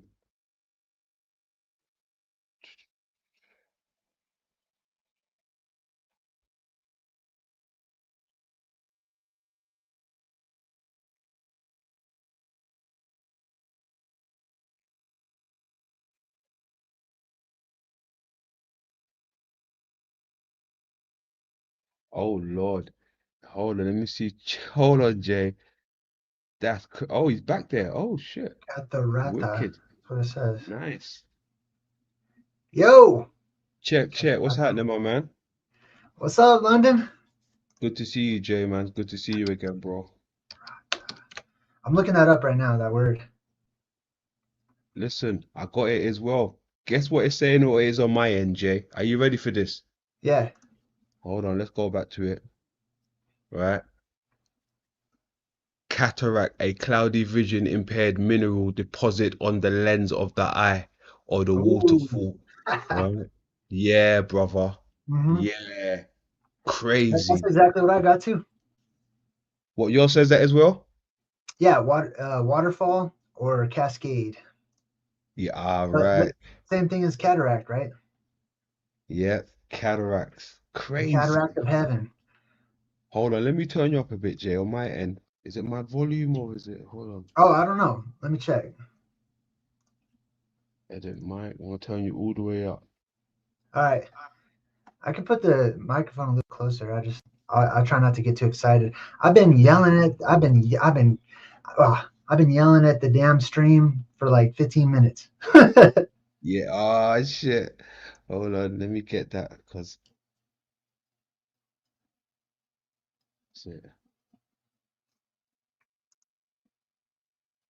Catarata. right. Catarata, gata mia. Like how Gomez says to his wife, gata mia.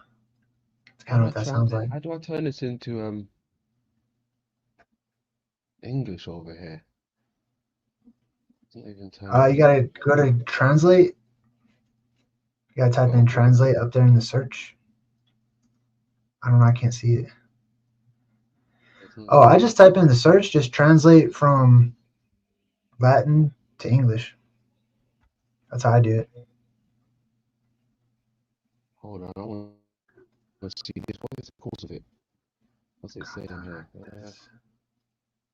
Protein in the lens breaks down, clump together, creating a cloudy, blurry effect. Okay.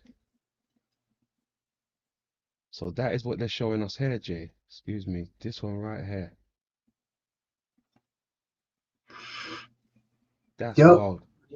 Yeah, the windows of the heavens. Now, anybody who's not investigating actively and who's active in like the conspiracy world could easily interpret that as those are UFOs in the ancient world. Correct. You know what I mean? Like those are aliens. That's the alien invasion. Those are UFOs, and that's what people are going to see when this happens again. And people are once again going to believe that there is an alien presence around the world, and that this is happening again. This happens many times throughout history. I've seen many pictures just like that. The ones that she's showing you. Yeah. I'm trying to get her on my channel so I can have her as a guest because I want to talk to her about some of this stuff that people are seeing in the sky. Oh, wicked! What? Yeah, man, definitely. What? When you thinking of doing that? I don't know. I emailed her, but I haven't heard back, so I don't know. I don't know what the status is. Somebody gave me her email. I don't know if it's the right email or what. Good stuff. I hope that falls through, man. Definitely. But look, Jay, I mean, it's written in front of us, right? It just ties back. Everything leads back to the eye. It seems like it's they're hiding in Yes. plain sight. Yeah. Cataract. So, hey, also earlier you were asking what is the jewels on that dude's chest? Remember? Yes. You saw all Yes. those little squares on his chest. Yes, I remember. That's a plate that the high priest would wear of the Hebrews, the Hebrew high priest. He would wear this plate of jewels. It had 12 different jewels, and each jewel represented a different color, and each one represented a different tribe from where they were from. So my theory on this, and there was also two jewels on there called the Umim and the Tumim, or the Umum and Tumum, and they glowed. So he had glowing jewels on this breastplate made out of gold. And each one represented one of the 12 tribes of Israel. But why?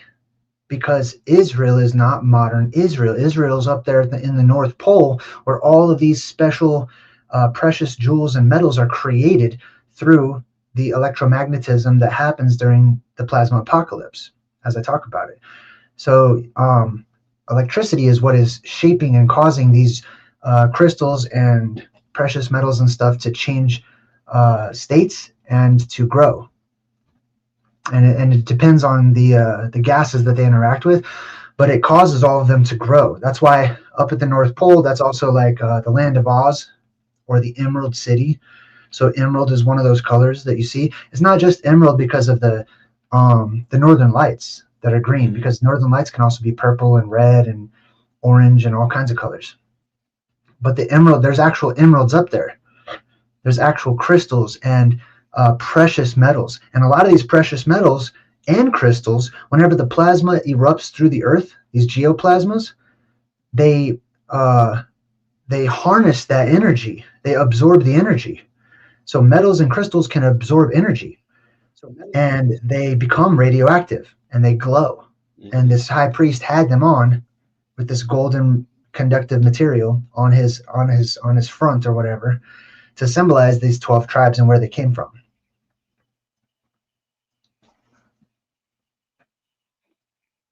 So that plate goes back to the tribes basically, and so the tabernacle, is that also associated with the tribes? Yes. So there's different, tabernacles. It depends on what we're talking about specifically. But for example, what's that girl's name? Kay Podge or something? Something like that. Yes. Podge. Yes. Is it Podgy or Podge? Podgy. Podgy.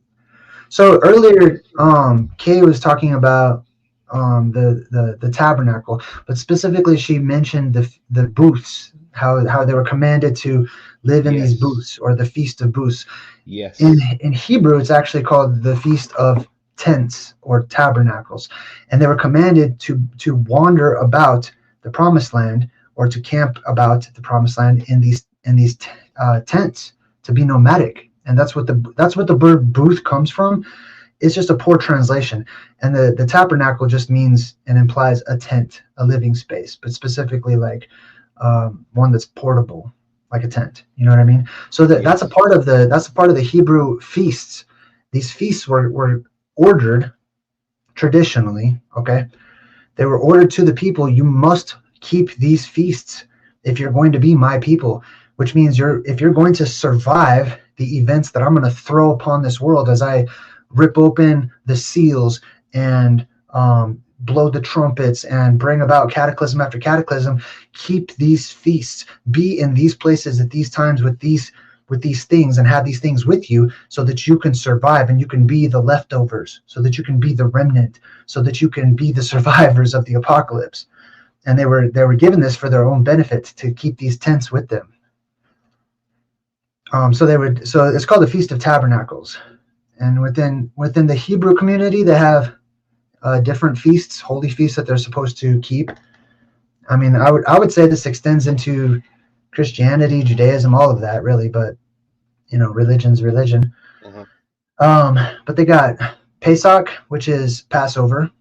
right? Whenever the Spirit of the Lord went through the towns and basically would murder people, kill people, destroy everyone that didn't have like the blood of the lamb on their door and protecting them and stuff. So that was another prescription. Put this blood over your doorway or whatever. Shut your shutters, shut your windows and stuff. Don't let the Spirit of the Lord come in, because it will kill you, right? So you have the Passover, which is today's Easter, basically, right? Pesach, matzah. Matzah was the feast of unleavened bread. So it was the bread that doesn't have the leaven in it. And today that's all internalized. People are like, oh, it just means like spring cleaning. It just means to, to make yourself a better person or whatever. Yeah, it means that too. But it literally means you better get rid of all that nasty stuff, that can grow into other crap when you change the conditions in this world. So Pesach, matzah, first fruits, the first fruits whenever you have your first crops that produce fruit or vegetables or whatever. That's the first stuff that grows after the apocalypse. And then they recognize that every year, because it could happen on any year. So every year around that time, that's the harvest time or whatever. Yeah. And this is why the Hebrew calendar is much different than like the modern calendar or whatever. But we have Pesach, matzah, first fruits, the Feast of Weeks. The Feast of Weeks is when they had to count. Guess how many weeks? 7. 7 weeks. You got it. In Hebrew, it's called Shavuot, which means Sabbath or 7. So you count 7 weeks, and then you go all the way out 7 weeks, and then you have this feast, and you're supposed to count it. It's exactly, because this is going to happen in a certain sequence, and it's laid out in the Bible, and in other works too. So you got Pesach, matzah, first fruits, weeks, trumpets. The Feast of Trumpets, which is the shofar that they would blow the ram's horn, right? Mm-hmm. The reason they're blowing this ram's horn is because they saw, like you said, the ram's horn in the sky. That's the holy cow. So they hollow out these ram's horns, they blow on them. They don't really make the best horns. They're actually very difficult to even blow. Yeah, okay. Like you gotta do some weird stuff with your lips and stuff to make it make that kind of a sound. But it's the sound that it makes that sounds similar to these sounds that are heard in the heavens when the sky is ripping open, whenever the geoplasmas are exploding up from the caves and crevices and volcanoes from the earth. People hear that sound. And you know what it sounds like? It sounds like Godzilla. I don't even kid you. It sounds exactly like Godzilla in the movie. It sounds exactly like the T-Rex from what's that movie? What's it called? Jurassic Park. Yeah, Jurassic Park. It's that. You know what I mean? That's what it sounds like. It's that primeval screaming. Yeah. And it sounds like a song to some people. It sounds like a screaming or a screeching or a metallic, bending of metal and stuff like that. That's what people hear. Well, so we got all these feasts are representative of things that people are experiencing. Hearing that, what you just said there, right, Jay, it makes me think of like that hypothesis with Immanuel Velikovsky with the worlds colliding. It sounds like metal coming together, right? Yeah, that's right. It does, and it'll sound like it's coming from everywhere too. And people are getting little glimpses of it right now. They don't know where it's coming from when they hear these skyquakes and stuff, and they go out and they're like, "What is that? Where's it coming from? I don't know." It's coming from the earth. That's why you hear it from everywhere. Like, it's not coming from some place, some location, and you can drive off to it or where. It's coming from all around. It's coming from Mother Nature herself. She's groaning because she's going to give birth. These are labor pains. She's screaming because something's about to happen. Something's going to give birth, and the world's about to change. It happens all the time. She has kids every so often. You know what I mean? She won't stop. So we got Pesach, matzah, first fruits, weeks, trumpets, atonement, the Day of Atonement. Get yourself right. That's the internal part. Make amends. Like change your energy, because energy change is crucial to the plasma apocalypse, as I like to call it, because we are electromagnetic and we have electromagnetic fields, positive and negative. And if there's all kinds of angels of God coming in different shapes, whether they be rings in the sky, known as transient luminous events, or the elves that come down from the sky, balls of light, plasma filaments, it's all electrical, and it will either be repelled by your energy or attracted to it. And if it's attracted to it, it's going to come closer and closer to you. And if it gets too close and it's that powerful, it can kill you. It can shock you. It can electrocute you, petrify you, rearrange you at the molecular level. It can do all kinds of different things based on the amount of power that it brings with it. So these commands, these traditions and stuff, while they may seem religious on the surface, were meant to help people. And, you know, over time, they became what one book describes as fossilized customs, ancient traditions that people forgot about. They've cartoonified it. They turned it into, you know, consumerism, Valentine's Day, Christmas, the Easter Bunny, all this retarded stuff that doesn't help anybody in any way, shape, or form at all. Doesn't help anybody. But Jay, would you agree or disagree, right, that most of these stories that they're telling us, in my opinion, you know what I'm gonna say, it all leads back to the moon or the eye? Yes, it does. Because check this out. I'm just gonna be direct, and I'm gonna speak from my own perspective. And I want to remind everybody, we're all speaking from our own perspective, even if we sound like we're being as a matter of fact. Even if we come off and say, this is the way that it is, we don't really mean that. We just mean strongly, I feel this is how it seems to me. It's just that it's time consuming to say that every video, every time. We need you guys to use some wisdom and know that we're just speaking from our own walk, okay?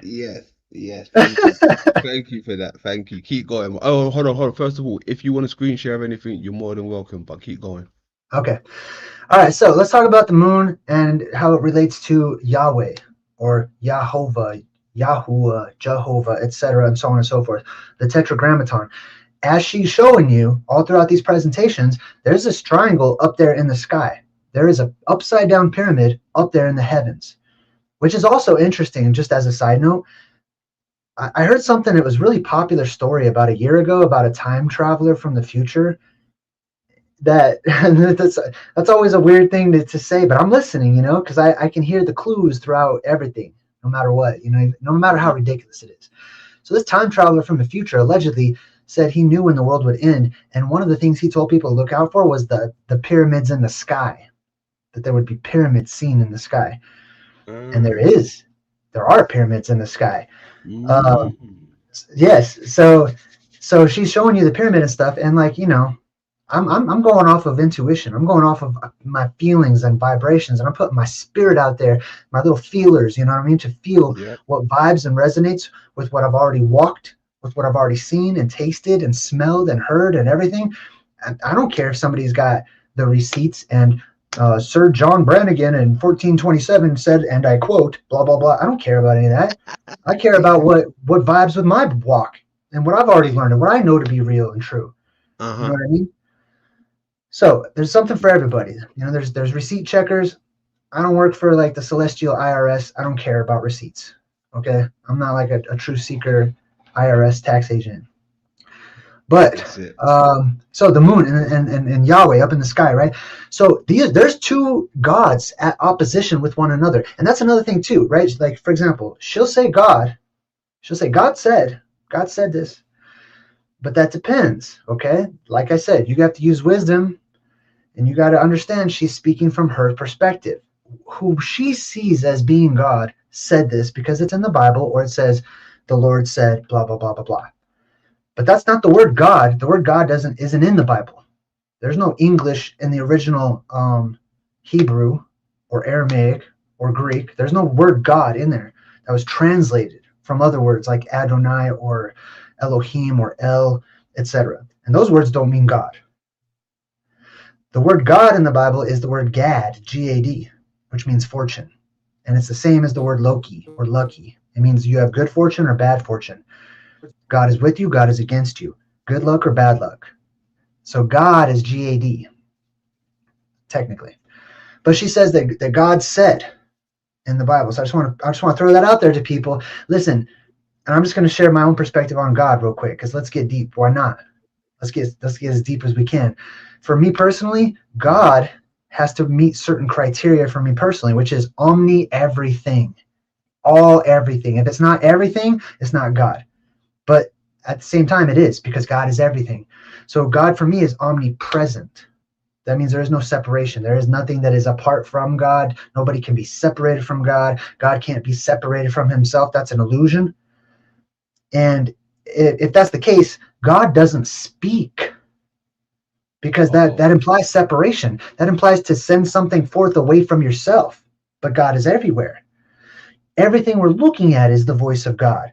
Everything we're looking at is constantly moving and vibrating according to the perpetual universal laws that are never ending. There's no absolute zero. Everything is vibrating. That's what speaking is. That's what speech is, and voice. Everything is moving. Now, if God raised his voice and spoke more than what he already is in order to put everything into existence, it'd probably all blow up, because everything would be vibrating off the charts. Okay? Like, I'm like being logical at the same time, I think. But anyways, so somebody said something a long time ago, and some people are interpreting it as God said. Well, we can find out who that was. We sure can. It's real easy. It says right there in the 10 Commandments, right at the beginning. But let me get back to the eye, the apex dome, the moon, etc. In antiquity, pull up any picture of the thing in the sky. I don't care if it's a pyramid, a triangle, a dome, a circle, an old man with a beard. Pull up any of it, and let's see if we could see the Tetragrammaton. There you go. So that works. So it doesn't have the Hebrew letters, but oftentimes I know you've seen it where it has the Hebrew letters, those 4 Hebrew letters, which is the alleged name for the Hebrew God, right? You've seen that? Yeah. Okay, because that's what you're looking at. That is the Hebrew God. That is the Hebrew God of the Old Testament. There are 2 gods in the Bible, 2 main ones. And I'm just speaking loosely, okay? We have Jesus, which is the God of the New Testament, for all intents and purposes. And then we have the Father God, which is Yahweh of the Old Testament. This one that you're looking at right now, it never represents Jesus. Never, ever, ever, ever, not one time ever. That is the God of the Old Testament. That is the God of the sky. Jesus is the God of the earth. Jesus was hung on the tree. His symbol is a beam and a tree and a plant and a reed and a root and a branch and earthly things. That Hebrew God is the God that is seen in the sky, and it is an eyeball. It is the eye in the sky. And it's surrounded by electrical fields, which is why you have, like in this particular image, you have the heads with wings, no bodies, those baby faces. Those are just balls of light, and they're up there flying around. So people drew them like that. But hold on, because even with those things flying around, right, I see like a representation of, when they normally show you 3 and then a big one, but in this case you got like 4, maybe another representation of the moon itself. Right? Well, that's a possibility. Let's also consider that if what we're looking at in the sky is not some celestial Halloween magical God, and we're not going to define that, we're not going to describe it, we're just going to say there's something up there,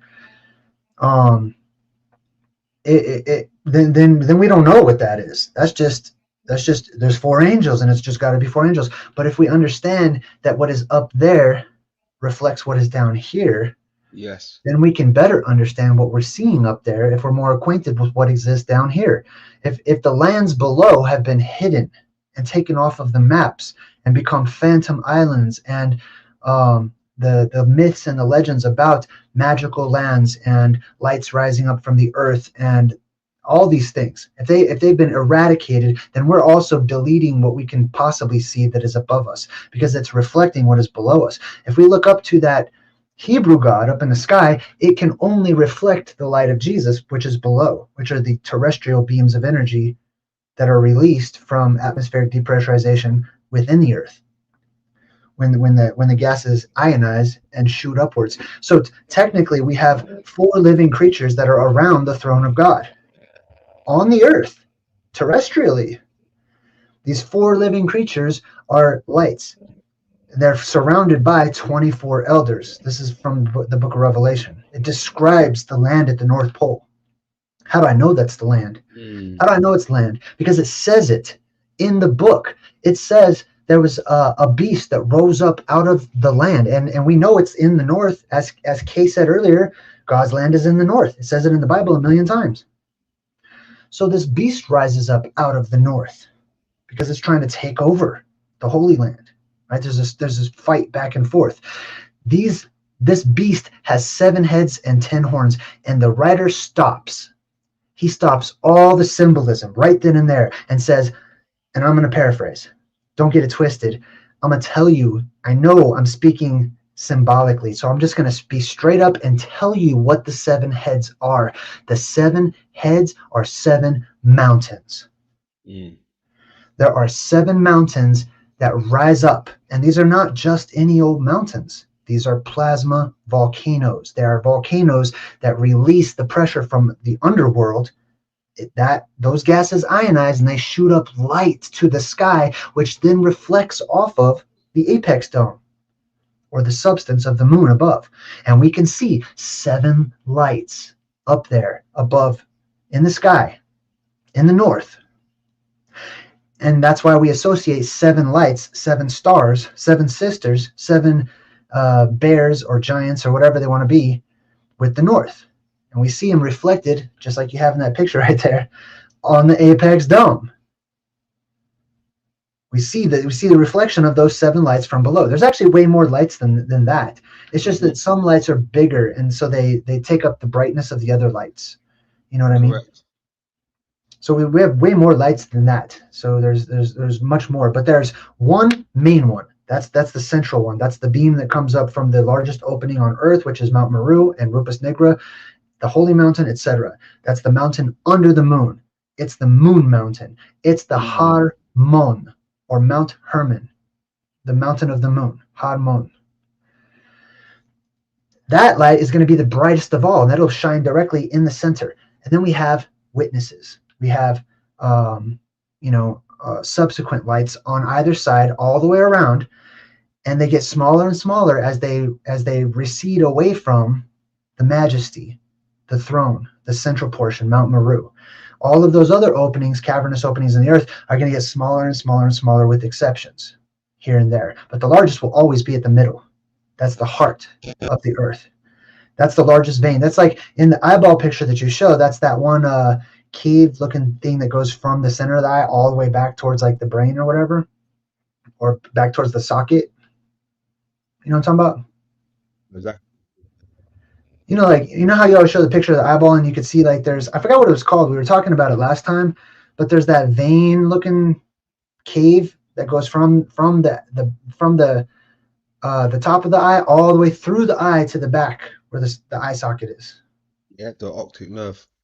Yes, optic nerve. So the optic nerve would be equal to, it'd be the same thing as the cave system that goes down under Mount Meru. This is it. Yeah, that's it right there. So you can see you got the freaking pyramid at the bottom. You got the volcano right there at the bottom of the picture. Mm-hmm. And you can see it's the fountain of youth. It's spewing out all this energy. It's even coming off the sides like that, and it's shooting all the way up. And they put a little pillar. They make it look like a pillar on there. They got the electrical balls all the way around it as the fruit of the tree. And then it shoots all the way up. They put the eye on top. That's more symbolic, but the real eye is up there. And that's Ahura Mazda at the very top. Actually, I don't know if that's Ahura Mazda, but it's the same god, okay? There's 2 different ones that look like that. But that's the winged disc. It's the circle that is seen in the sky above. And you can see how like you got those wavy things coming down off of it. Those are the waters. That's that middle central pole or pillar, that's Jesus. And those are the waters coming out of Jesus, the living waters. And that circle at the top has God in it. just as you would see in different pictures. It's the bearded old man of creation or whatever. That's the winged disc. That's up there flying in the middle of the sky, and it doesn't even move around. And those two guys right next to it, those, first of all, we got 4 witnesses right there, just like we had the 4 cherubs in the other picture. You got 2 direct witnesses of one kind and 2 witnesses of another kind. So what I'm seeing is an anode and a cathode at work. But for me, there's other things that are happening here, like the different plasma volcanoes that surround Mount Meru, like I was talking about. So one of my theories is, if you look at the land on that circular map of the land at the center of the world, where it's split by 4 rivers, you know what I'm talking about, at the North Pole?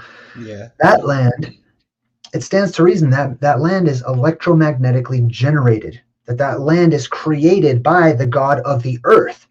Now, the god of the earth within this system of the picture that you're showing right now, this is Mesopotamian and Akkadian and Sumerian. The god of the earth in this picture, they would call him Enki or Anaki or Anakin, you could say, like if you're a Star Wars fan. Of Enki. Anakin means like of Enki, basically. It also means like my happiness and things like that. But anyway, Enki. Okay, and that takes us to the 10 Commandments. In the 10 Commandments, the very first commandment, if you look it up, it shows you who this God is. It tells you right then and there. In the Bible, they took out this quote unquote name, which is this 4-letter tetragrammaton that you see in the sky in all these pictures. They took it out. They replaced it with the word the Lord, the words the Lord in all capital letters, when that's nothing like what that word says. That word is Ihava or Ihawa. But what about this as well, though, Jay? Because you made a good point. I want to go back to that, what you said about the initials that's normally inside of it, right? Now, if you don't get the initials inside, they're showing you the I instead. Now, they're one and the same, right? What I'm trying to say is, regardless, it leads back to the I. But there's another thing I've noticed with this, right? Whenever I'm researching stuff to do with the I or the construct, it also comes up with a sickness, an illness, right? Yes. Now, when I'm looking at this now, Jay, the I has coloboma. Look, it's got coloboma. It's got the keyhole. It's got coloboma. It's slightly got it right here. Explain to me what that is. I'm unaware of that word. This is like a tearing in the. Hold on, let me see if I Are you talking about that little pokey? How the iris has a little pokey part? Yes. Oh, you know what? I've seen that before. That is in the dollar bill in George Washington's eye. Okay, so he had coloboma. He had an illness. No, well, if he existed, sure, yeah. Yeah, that too. Listen, George Washington is in the sky. I don't think George Washington's a real person. I'm just gonna be blunt, dude. Like, I don't think that dude ever existed as a human being. Okay, he's like, I'm not convinced whatsoever. Can you pull up? Let me do it. I'm gonna pull up a picture of the dollar bill real quick. But go ahead with point this one out, and I'm gonna do that while you do this. I'm gonna forward it over right now. Give me a sec. Where is it? Okay, now this is what he's got, right? This is what it's got. The eye's got this. I see. Right. Damn. And that's almost sort of that, like, kind of, it can be interpreted as like sort of that reptilian look. Correct. Look at that. Look at that. Dang. That's something. Jay, they ain't doing it like us, Jay. Look, crazy. Let's blaze the trail, brother. That's it. Let's show them. All right, hold on. Let me pull this one up. Crazy. Man, hit that like and subscribe button. And 420 if you got that. Let me see if I can find one. Look at that in plain sight. How do I Is it the eye in the sky? Oh. Eye, boom. Oh, yeah, hold up. Oh, Okay, I was thinking of something else. Oh, wait, Washington does have it. Hold on, I got 2 pictures. So I got Washington's eyes on one. I'm gonna pull that one up. And then I got the eye in the pyramid, which shows you this comet-looking thing inside of it. I noticed that. That's Okay. Hey, I got something for that. Yo, that's cold. Alright, let me hand it over to you when you're ready. I'm ready. That's crazy though, man. Hey, it's a sickness. The world's going through a sickness. It needs cleansing. Right? So you see any beams coming from the sky, it's cleansing. Right? They're from above. It's cleansing, as they would say. Yeah. And the sky and the earth, they go through sicknesses too, you know. So it's just like us, as within, so without. Like what we see around us is happening inside of us, and what's happening inside of us is happening around us. So that's why it's so important for us to get healthy and right and stuff, because by doing so, we don't have to convince anyone else to do it. It just naturally starts to happen. It sweeps through everything. You know, like the cosmos within us, we're cleansing the cosmos by cleansing ourselves. Ooh, I like that. Damn, I like that. Jeez, when you put it like that, Jesus Christ, yeah, I like that. Okay, let me see if you could see my screen here. Oh yes. Oh, let me take mine off. All right, so this is on the dollar bill. This is the pyramid in the sky above the triangle in the sky above the pyramid. So let's zoom in all the way to the pupil and check this out. What is that? That's not a pupil. That's not a reflection of anything or whatever. This was drawn on cave walls, on rock walls across the world. This image is seen all over the place, where they show you this sort of a hand symbol. Like it's like I mean, it has no arm, but it kind of looks like a hand. Sometimes it's got a different amount of fingers on it. You know what I mean? Yeah. But it looks kind of like a comet or something like that. That's maybe like flying through the sky or something. I don't know. I'm just like calling it how I see it. Or it does E. look like that. Kind of has like an E there, but it's big in the front, and then it's got like these little striations on the back. Yeah. And then this one is Washington, his eyes. Let's check that out. Look at, what is this? That is not a regular pupil. What is that? It's like a ink blot, like a splotch. Mm. And people can't say, oh, well, that's because it's ink. Look at all these tiny little perfectly drawn lines. Okay? Yeah. Don't tell me they could make a round circle. Of course they can. I've seen it done. I've Look at this one. That's the evil eye right there. Look at that one. Here we got the good eye. See how it's like looking up, and it looks totally different. And then you got the evil eye. Look at that crap. This is two sides to this is Janus. This is the two faces. Look at that. That's the good eye. Yeah. That's the evil eye. Yeah. Two different eyes. Mm-hmm. Evil eye, good eye. I mean, come on. You could just, the vibe is there. Evil eye.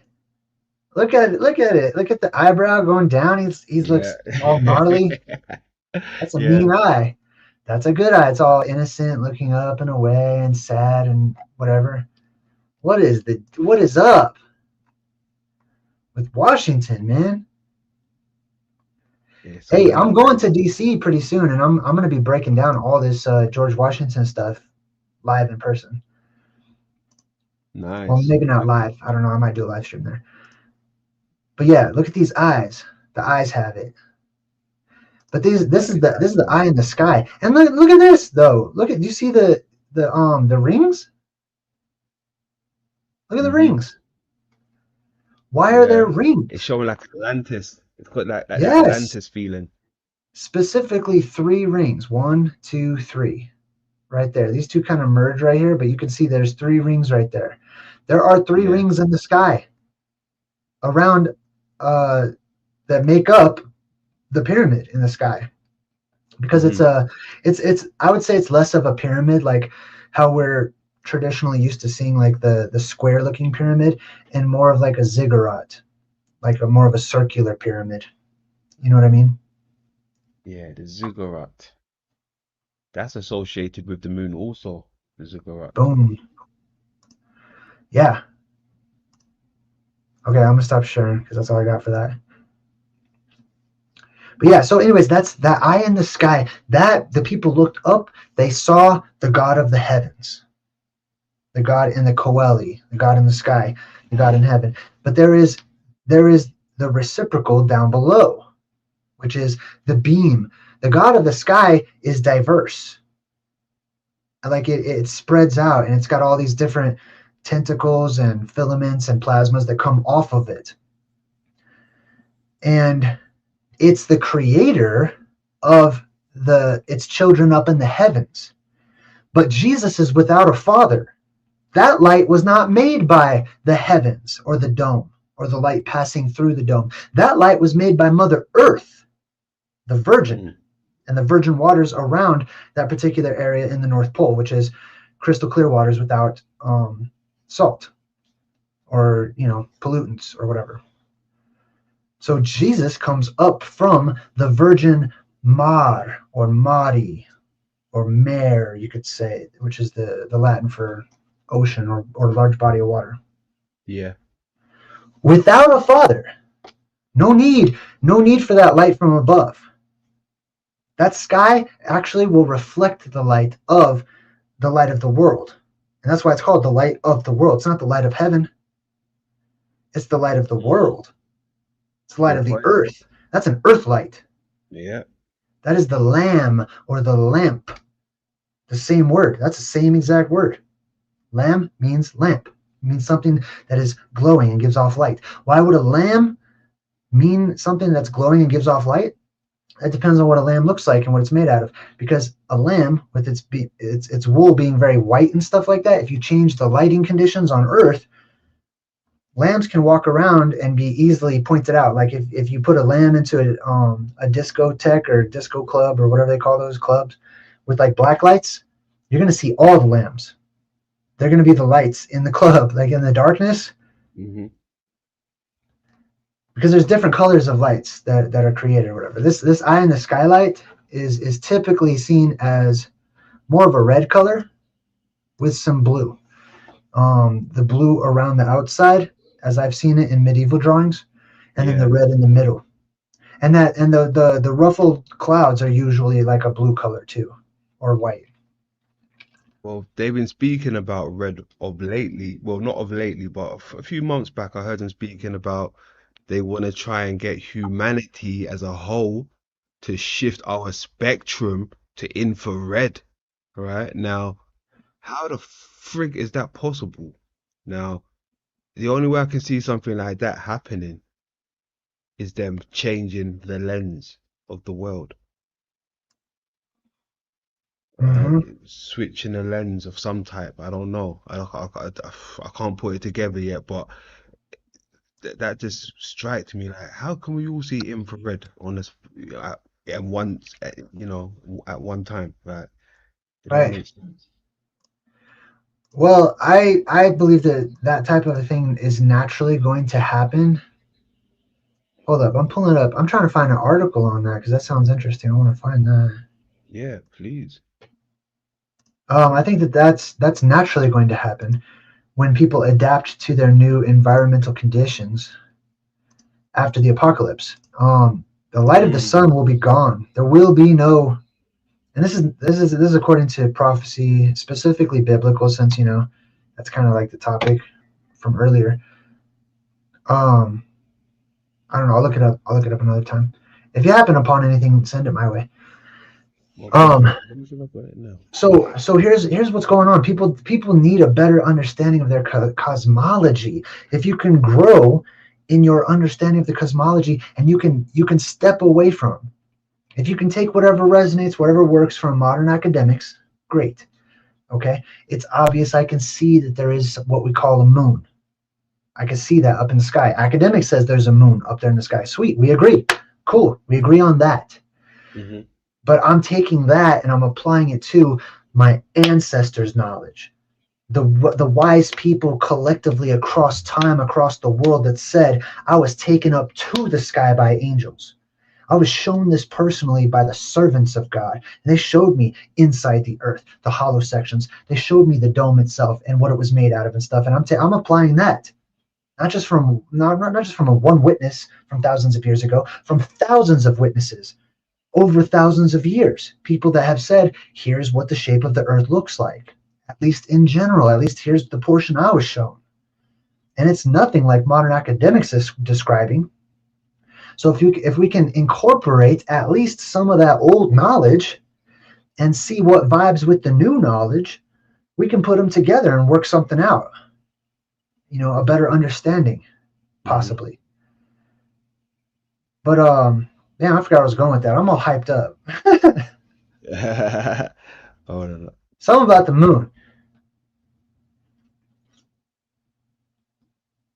Trying to find something for you.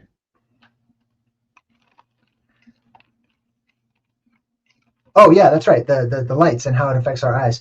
So that sun, if we have an ancient cosmological view, that sun is under the dome.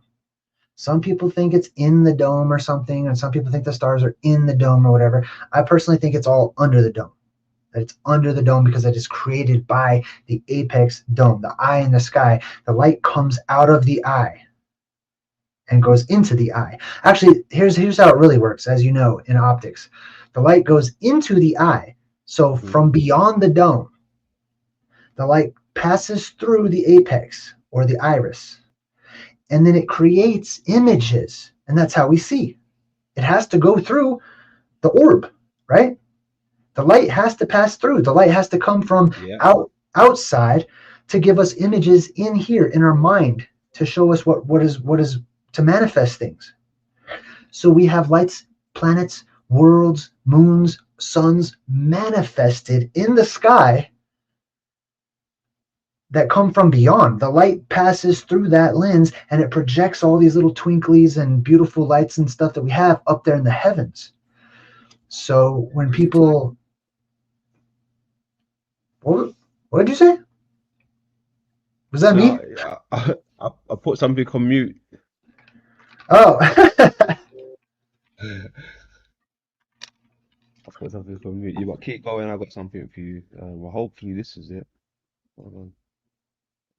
But anyway, so listen. When the sun, the light that we have now that people worship, called the sun, which is sun worship, which is most of the world today. That God, because it's being worshipped, so it's like a god. And, you know, it doesn't matter if false god, real god, it's the sun. It's there. It's right there. I could look at it. It's not false. It's real. It's a real sun right there. It's going to die, as all things do. There's a cycle to life. There's birth, life, and then death or whatever, or restarting. It's all cyclical. That sun is going to die. That sun is going to go out, as will the stars and everything. And we'll have brand new stars in the heavens, which will be reflections of the terrestrial lights, the terrestrial stars, of all these places of power that burst up their beams of plasma up into the firmament. And this is weird, because although we have the sunlight, we are in the night, in the grand night of the earth. We go through a grand night and a grand day. At the grand nighttime, there's many ways you can tell it's night. People are in the dark. They're mentally in the dark. They're spiritually in the dark. We live in the dark. There's literally only half the day is light. The other half is dark. There will come a time there when there is no dark, and it is perpetually light all of the time, because the earth is going to erupt light. Just like at the beginning of those movies, when you see like the Universal logo and it's like it's zoomed way in and it's kind of zooming out, and you see all those little beams of light coming up out of the earth. Mm-hmm. That's what they're showing you. That's the age of light. That's the daytime. That's the age of magic. That's the age of the saints and witches and wizards and monsters. And that's why they're showing that at the beginning of this fantastic movie you're about to watch. They're letting you know where it comes from. It comes from the age of light. It's brought to you by Mount Meru. during the time when these legends were real. But anyways, people's eyes will adapt to the dark, to a subtle light. The light that is coming is subtle. It's not bright. It's not shining at you. It's not insisting its way upon you. It's not blinding you, burning you, giving you sunburns and burning you. This is a subtle light. It's an ethereal light. It's a dark light. It's a glowing light, and it's all over the place. And because the atmosphere is more likely to be vaporous, that light's just going to spread everywhere, eradicating shadows. There won't be no shadows in the time to come, because that light's going to go in every direction because of the fog and the mist and stuff.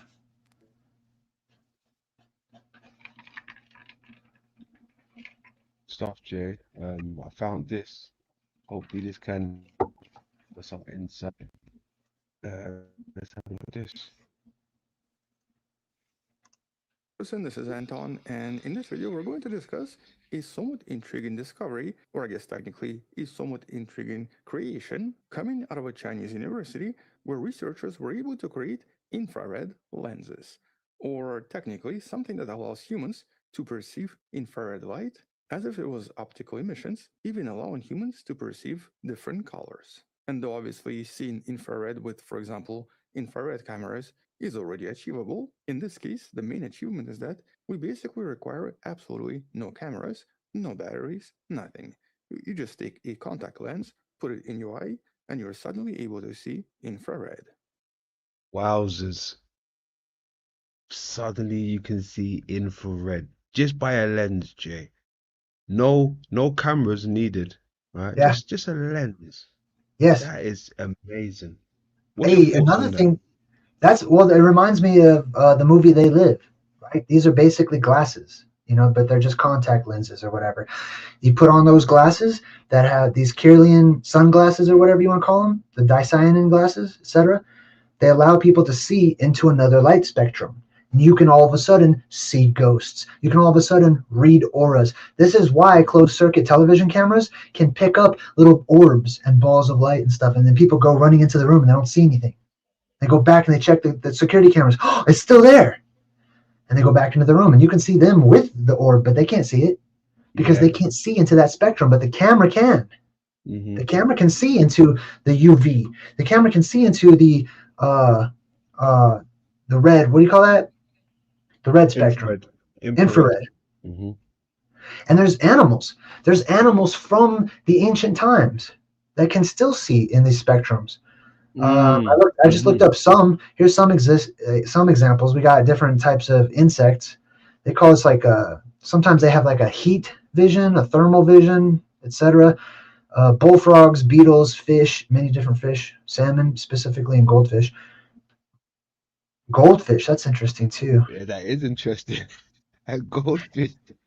Hey, I saw the goldfish pop up on the. You ever watch that show One Piece? I've seen it once or twice. Yes, One Piece. Man, oh, it's so good. The live action on Netflix.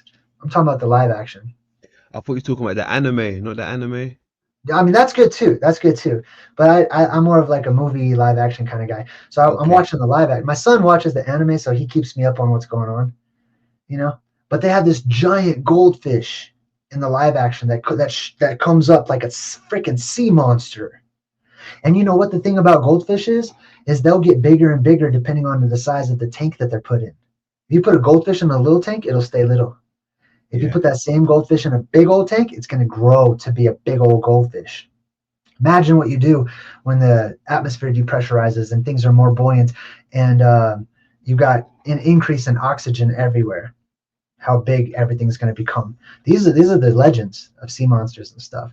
But anyways, the contact lenses, they remind me of seeing into the different spectrums. And this is the same thing that the Ghostbusters use in the movies. They got to put on these funky looking goggles and stuff that come way out and they look all weird and they can do all these things. They're just looking into different light spectrums. They can see auras. They can see ghosts. They can see spirits. You know what I mean? Like this is why that girl, she used the infrared goggles. Check this dude out with the abs. Look at me. I'm jacked. If you want to be like me, click on this commercial. See, there's the snake. The snake can see in that same spectrum. Yeah. And where do a lot of these creatures come from? They don't come from the surface. A lot of these creatures come from inside of the earth. The earth gives birth out here to the surface world. Life comes from within, not from without. These creatures come up through volcanoes that are not spewing out lava or anything. They're not dangerous places. These are places of power. And during these cycles, when the gases, especially oxygen, is rising up, can you believe these commercials? That's crazy. Anyways, these gases rise up, and listen, the plasma that comes up from the earth is a cold plasma. That means you can touch it. It's not going to shock you. It's not going to burn you. It's not going to destroy you. It's going to improve you. You ever see Quantum Leap? You ever hear that show, Quantum Leap? Is that an old school one? It is an old school one. So it's the dude that he sort of time travels by jumping into other people's bodies in the past, and he's them, but he has his own spirit. And he has to fix something in the past in order to set the timeline right. Yes, I remember that. Yes, I remember. So at the very beginning of that show, it shows him.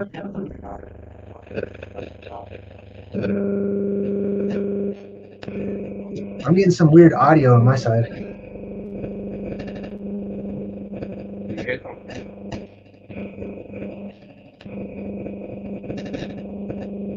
I'm not sure if you're talking, but there's some kind of interference.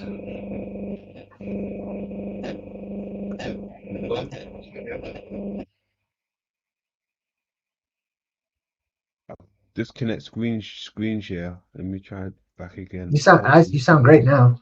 Whatever you just did, it fixed it. You know, it was sometimes I think when I have screen share on for too long, it starts messing up. So I got to disconnect and connect back again. Hopefully, it doesn't affect it again.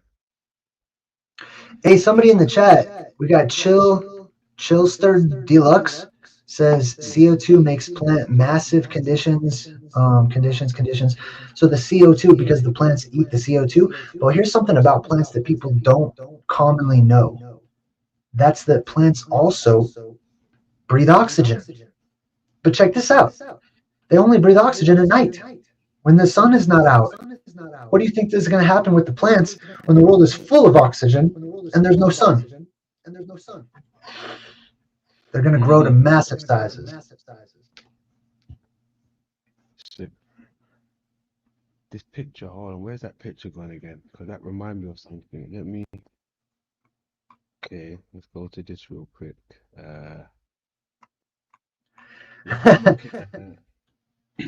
So I'm reading the chat. It's just I love seeing what people are saying. They crack me up. This one right here, right? This concave lens. Yes. Right? It reminds me of shit like this again. That's it. Right? The concave lens. Hey, and the image directly below that is just looking at it from below. So they do this with the perspective. They're showing you the side image on the top, and then how it looks when you're standing underneath it below that. There you go, my guy. You understand? There you go. And that you can see the electricity running around it in currents. Mm-hmm. And you can see the spirals. See, those are not just two-dimensional spirals. We're looking at a three-dimensional object that is hanging down as it's trying to show you by showing you the side perspective and from below. So you have to imagine there are grooves in this apex dome or in this eye in the sky or whatever. There are ridges. And the eye has ridges. Mm-hmm. Hold on, let me double check that. Does the eye have ridges? I'm going to look that up real quick. It's been a minute. Yes, there are several ridges associated with the eye, ranging from bony structures to specialized tissues. The most prominent is the brow ridge, or the supraorbital ridge above the eye socket. Anyways, the eye has ridges. And it's got its own hill structure to it as it moves, like the ziggurat. Yeah. And we also have to keep in mind it is reflective. So if we shine light up at it from these terrestrial beams of light, the light of Jesus exposing the heavens, revealing the heavens to us, that light, that's why we have the moon map, right? What's the channel that's famous for the moon map? Is it God Vibes or Vibes of Cosmos? Mm-hmm. So, man, this dude is onto it. So we have a map of the land below because it is reflecting the land below us. What is above is reflecting land below. It's only dimly reflecting right now based on a limited amount of light, which is starlight and sunlight and the moonlight and stuff. So it's still reflective. It can still reflect. So that light will hit the earth. That light will bounce right back up to the firmament, and it'll dimly show us the reality. And that's what it says in the book of Revelation. In the Bible, in 1 Corinthians chapter 13. It's called the love chapter, and it talks about how we now see as in a mirror dimly, like the lights are all off and we can kind of make things out a little. But when that which is perfect comes, which is an analogy for the light of Jesus, it will illuminate everything and we'll be able to see everything perfectly. That's why ancient cartographers could look up at the sky and map the earth.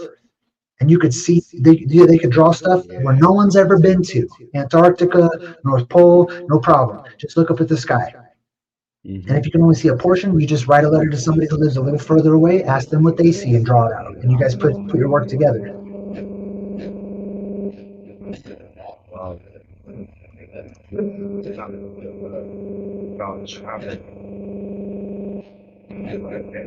The cartographers over in the Middle East, this was their method.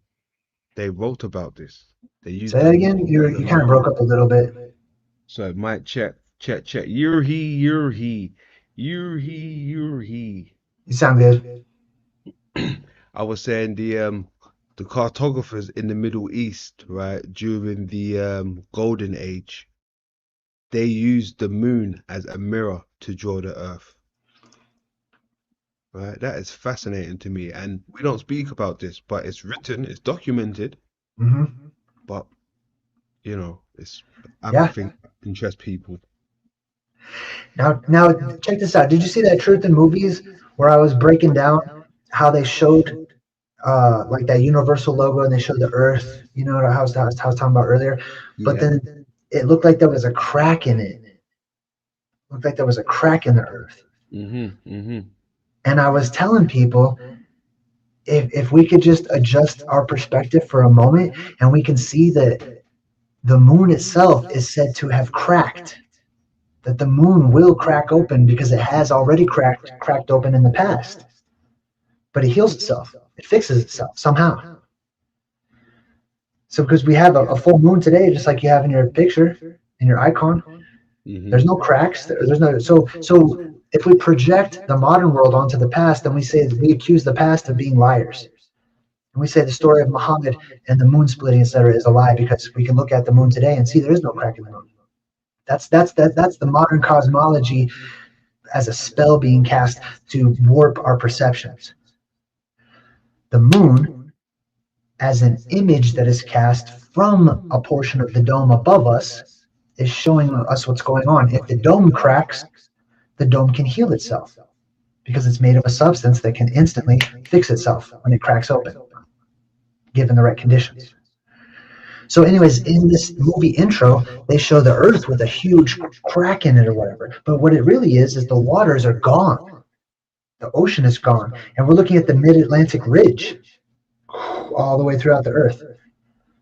It looks like if you're looking at a reflection, right, which is what the moon is, it's a reflection of the earth. Yeah. If we're looking at that reflection and we're dealing with optics, then we must know that that is called a real image within optics. And a real image within optics is inverted. The colors are inverted. It's upside down. So what we would see, if it's reflecting a ridge or a huge mountain, which is the mid-Atlantic ridge, we would see a huge crack in the dome because it's an optical illusion. Yeah. We would see a crack in the moon reflecting the earth, but it's not a crack in the earth. It's the mid-Atlantic ridge that goes all the way through the Atlantic from the top to the bottom. Oh, yeah. So if it's inverted, it looks like a big gap, a big gash. Yeah. Yeah, I see what you're saying there. I see exactly what you're saying.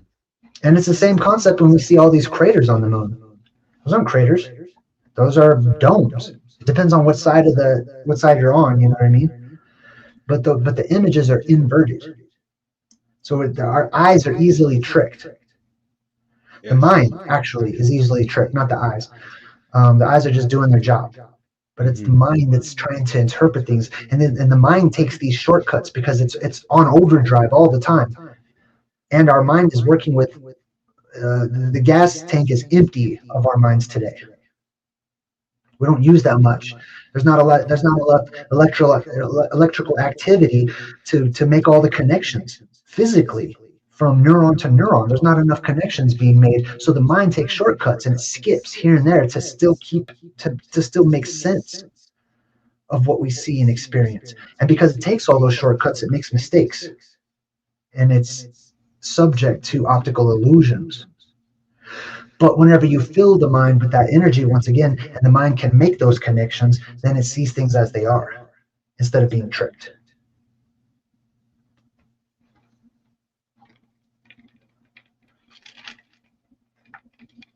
Why, wanker? What's that? Now some loser in the chat room. Oh yeah, see, that's how people talk. They just want to call names. They don't want to actually step up to the plate and use their mind and be intellectual. Come with something. Don't come with name calling. Like that just shows me that you're a Cro-Magnon. You're a caveman. Like you're thinking like a jock. You know.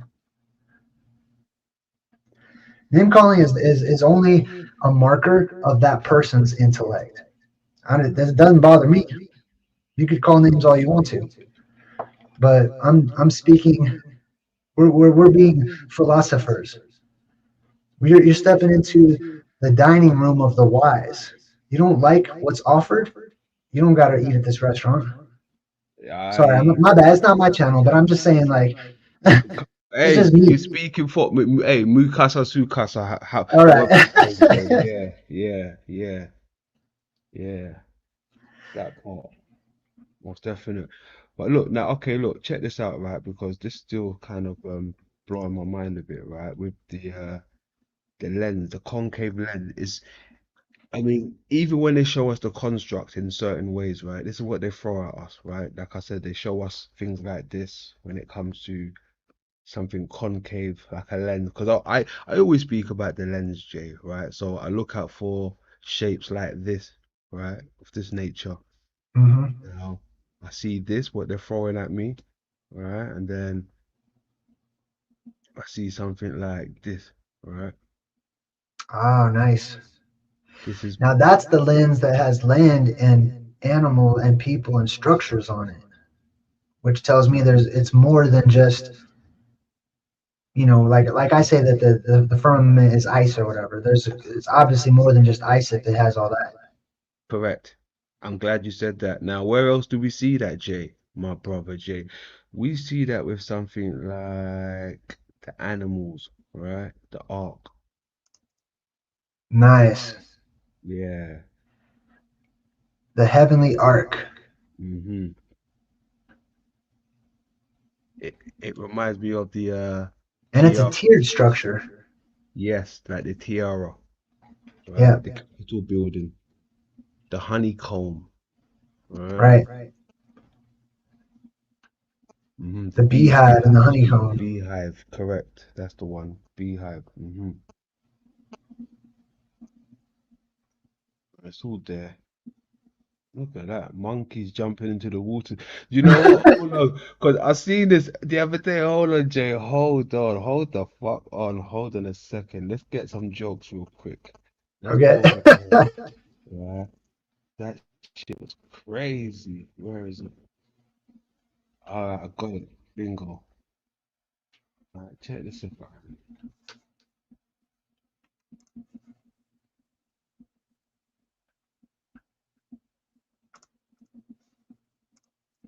These are all monkeys. I can't believe I have to go. These are all monkeys jumping in. Oh my god. Look at that. And it's raining monkeys. This is like crazy. That is wild. Wow. Crazy, right? Raining monkeys. Dang, that's like And the look Wizard at of Oz, man. Yeah. And we The just flying was monkeys. witnessing that. Look, we just seen that. Look, it's raining monkeys. Yeah, look at that. Brilliant. What else do they have on that bridge? What is those dark creatures? Elephants?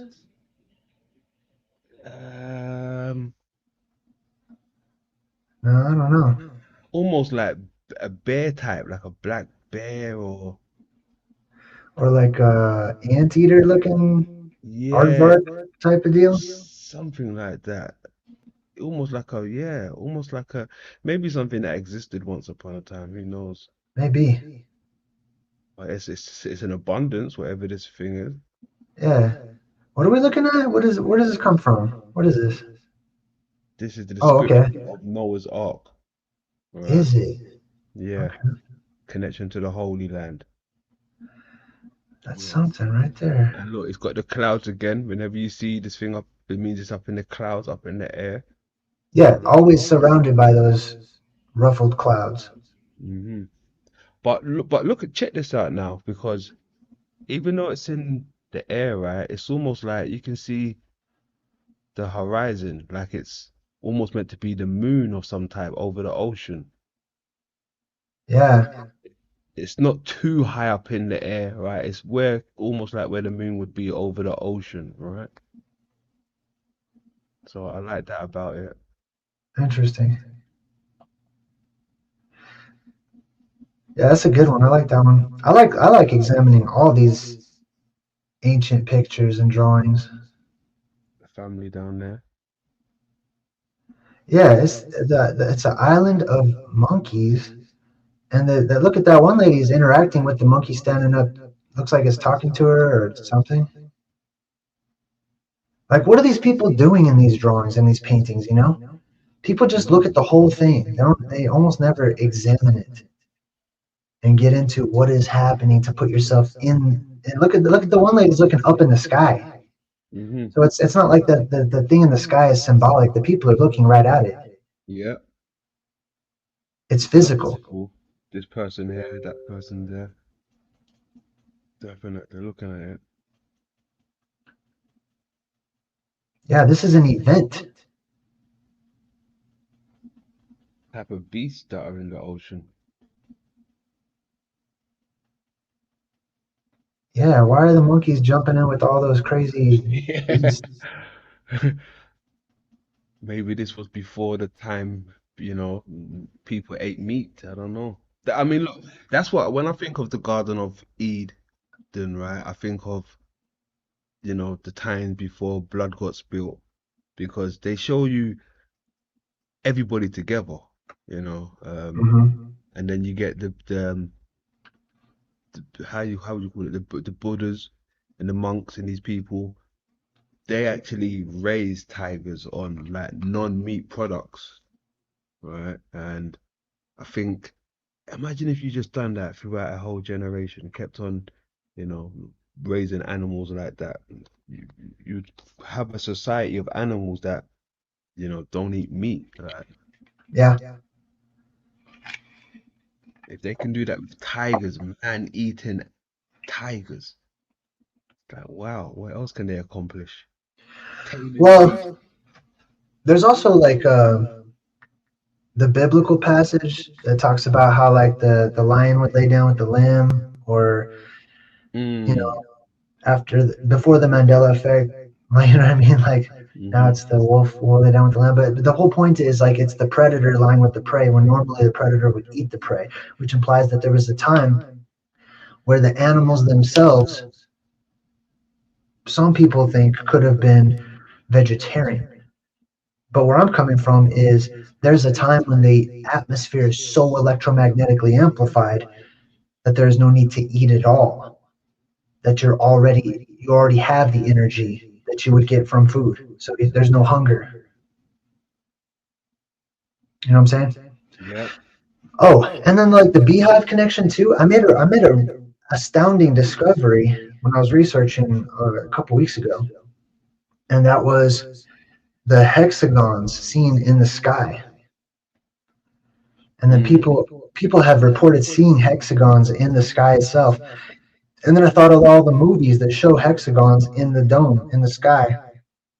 And I just thought to myself, that's ice. That's an ice crystal. That's the same shape that snowflakes take. And if you look it up, that's the easiest, simplest form for water to freeze into. So if the sky itself was made out of ice or crystallized gases, then it would naturally conform to that particular honeycomb shape of the hexagons. And we would have hexagons up there comprising the entire dome. Yeah. And then the light would pass through those hexagons, and then occasionally, given the right conditions, people can see them. Yeah, I hear that. That is a good connection there, actually. Yes, because even the patterns give it away, right? Especially the form of the ice. Yeah, yeah, you're right there. Yeah, I'm with you there. I see where you're going with that one. The honeycomb, the matrix, the nucleus. And the bees come from the honeycomb, which means there's life up there. There's some kind of life up there above us. So check this out. Like the bees have to come out of the honeycomb. Life has to come out of the honeycomb. So life comes down from above in the same manner that it comes up from below. We're just a meeting ground here in the middle. We're the place of experience where the two worlds collide. And if there are hexagons in the sky, which we can symbolically say that that's the beehive and that's the honeycomb, and these are, like I talked about, the conduits of the fractalverse, or the openings in the greater cavernous system that lies beyond us. That means that those are living spaces. And Jesus refers to this, and he says, in my Father's house, which is the skies above, are many living spaces, or many mansions, as it's sometimes translated, where life comes through into our world whenever the sky opens. And the sky has to open for this to happen. If it was already open, then the world would just, we wouldn't have pressure systems. There'd be no pressure built up. Do you think that's happened? I mean, it's happened before, though, right? Did you think this is where we get some of the creatures here that seem outplaced, out of this place, out of this world? Definitely. So, in regards to the creatures, I try to use wisdom whenever reverse engineering the reality behind different creatures. We have some creatures that literally, physically are what we believe, what we portray them as. Like, like how we would draw a tiger or a giant cat or whatever. That's just a modern day creature that is subject to gigantism. We have other otherworldly creatures that I tend to call phantazoids that come up from below and drop down from above. And those are more alien to us because they're not native to the surface world. They're not continually born up here and have adapted and become earth creatures. These are space creatures. These are heavenly animals and insects and humanoids that come down from the heavens above and come up from the earth below. These are otherworldly fractal-verse travelers that I call phantazoids. And even the Native Americans, speaking of like life coming down from above, from beyond the dome, the Native Americans and their creation legends, many of them, when they talk about when the earth was first made, that dude's eyes even look like an alien head. You see that? Look at the eye. It looks like an alien's head. That's bro. But the Native American myths and legends of creation, they say that there was life above, and it came down. The animals, there was animals in the sky above, in the prior worlds below ours. So our animals up here, which is the sky to the sky world to those who live below us, naturally, our animals came down, floated down, went down into their world or whatever. And that's how the Native Americans discuss their creation myths, is that the animals had to come down to help, save the world or recreate the world or populate the world or whatever. Oh, okay. And things are not as static as they may appear to be. That things can easily and quickly change. So, for example, like you have the concept of evolution, which takes millions of years and this and that. I think that through radiation and a changing of the genetic structure, when exposed to high amounts of radiation on the Earth, can create changes very quickly. So you can have, for example, the monkeys that we saw earlier. Those can be humans. According to a lot of tradition, monkeys are actually human beings. And that's a state of humanity, a fallen state of humanity, as they sort of digressed into this animalistic form. And then other animals can also change very quickly too, depending on their environment and how quickly the environment changes.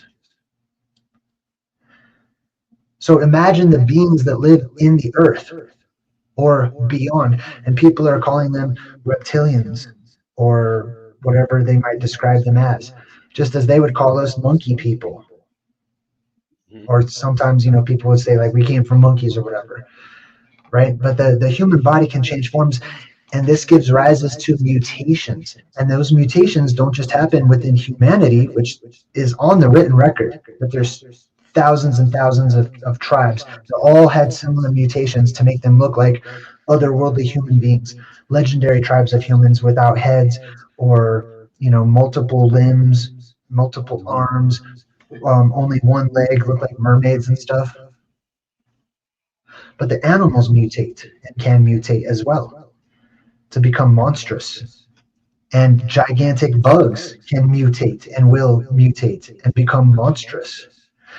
Monstrous is just a descriptor, just meaning shockingly different.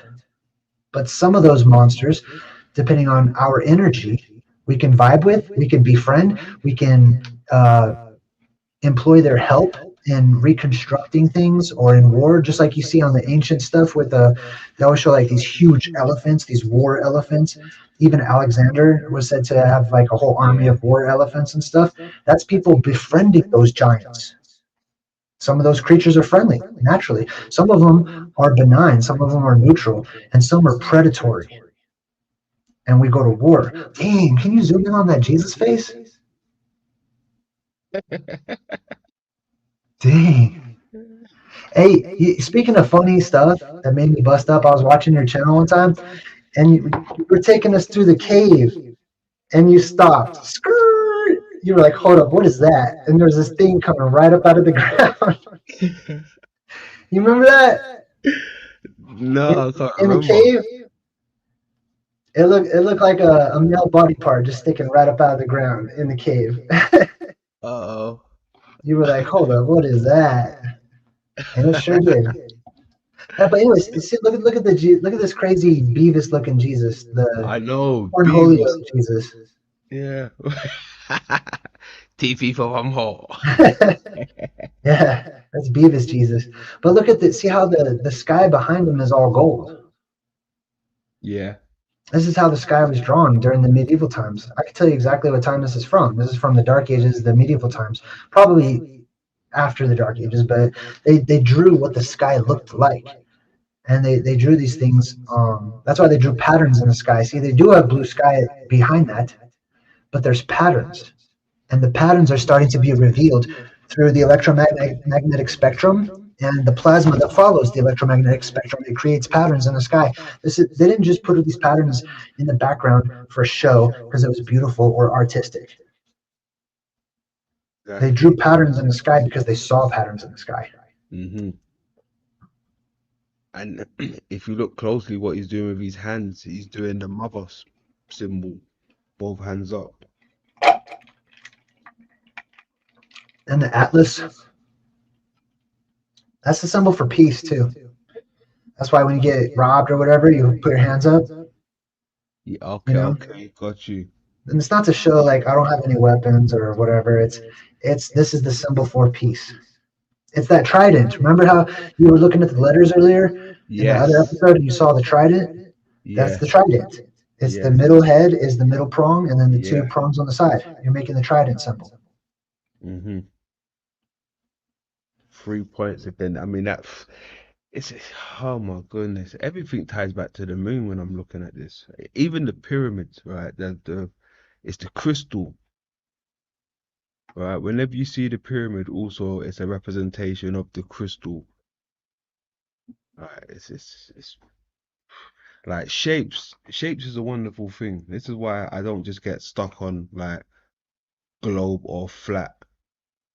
Like there's a reason why they throw the diamond shapes, the tetrahedra. There's so many shapes out there. It's like, you know, I'm just stuck on 2 shapes. Well, flat isn't even really a shape, is it? Like, No, it's just a dimension. yeah. And it's not only that, but like I mean, I started getting away from just the flat thing because I saw when I see so many people starting to develop their own group. Yeah. At first, I go with them, and I'm checking it out because they're exploring new territory, and I go with them to check out the new territory. But then they bring that old territory with them into the new territory. They established a brand new city in the same style as the old city they just left. That's it. So I leave that one, and I'm constantly going. I'm like, no man, where's the jungle? My purpose is to cut some vines out of the way and blaze the trail, and take people somewhere new. Like people can have it. You can have all the various types of earths. I say you can have it. I'll give it to you. That's my gift. You can have all the different shapes of the earth, or you can have all the different religious beliefs. You can have all the different things that you're stuck in. You live in the crater, so you're used to being stuck at the bottom. You're used to being stuck in that crater and stuck in the hole. And you dig yourself out of that hole, you fall right into another one, and you get comfortable because it's another hole that you're in, and you're used to living in the hole. You're used to living in that cave. I have the spirit of an explorer of the heavens. I want to see everything and go everywhere. I want to know all the truth. I want to see all the perspectives and all the sides. And so I'm listening to everybody. You know, I'm not going to listen to one person go, oh, I don't agree with that, so I'm unsubscribing, or I don't like that. So no, I'm focusing on the pieces that fit, not the pieces that don't, because ultimately it all fits. Everything fits. It's all part of the bigger picture. And if I want to put the puzzle pieces together, I need all the pieces. So where there are pieces missing, I'm the type to say, let's go find them. Let's go see what's missing. We could see the shape of the puzzle piece that's missing right there. We got all the other parts, and I can make it out, but I can't actually see the piece itself, but I can see the silhouette. I can see the shadow of the thing. So now I've got clues to equip me. You know, put on my backpack full of clues, and I'm gonna go on a trek.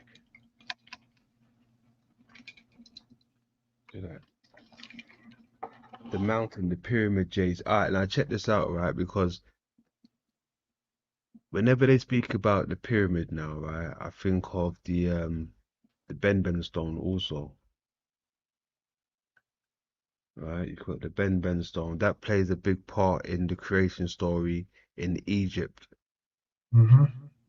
Right, Atum pulled the mountain out of the primordial waters.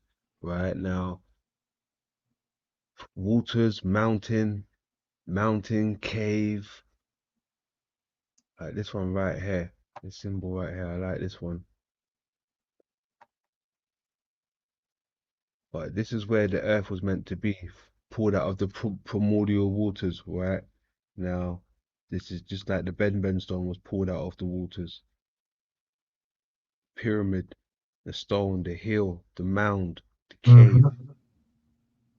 right? This isn't about flat Earth or a globe, Jay. I mean, fair play. There is a globe, which is the eye, but like I said, it all goes back to the eye. But it's the inner capsule what they're referring to. Yes. The substance is the life. Like that's the search. The search is for life. The search is for I mean, even within all the religions, everlasting life is really the goal. You know what I mean? Like we're looking for the source. We're trying to find the source of things. Let's find the source of it. And Ben, if you break down the word Ben into the Phoenician or the Paleo Hebrew, it's just two letters. It's B and N. B means house. N means life. The house of life. Got you. Ah, and it's got mama inside of it. Look at that side. Oh, nice. Mm-hmm. Doing the pose again, just like what we just see the boy Jesus doing, right? Yeah. Where is it? Hold on, because I said that's mama's pose. Thief, come back here. Where are you? Where is he gone? Oh, not that one. Pretty sure you get the picture, but I want to find that one again.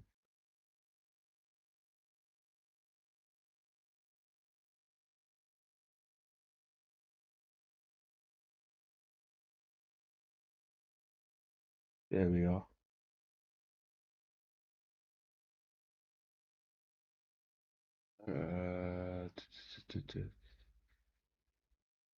There we go. Who came first? Who done it first? Hmm? Who wore it better? Yeah. Right. Yeah, who came first, the mother or the father? Crazy. What do you think? I think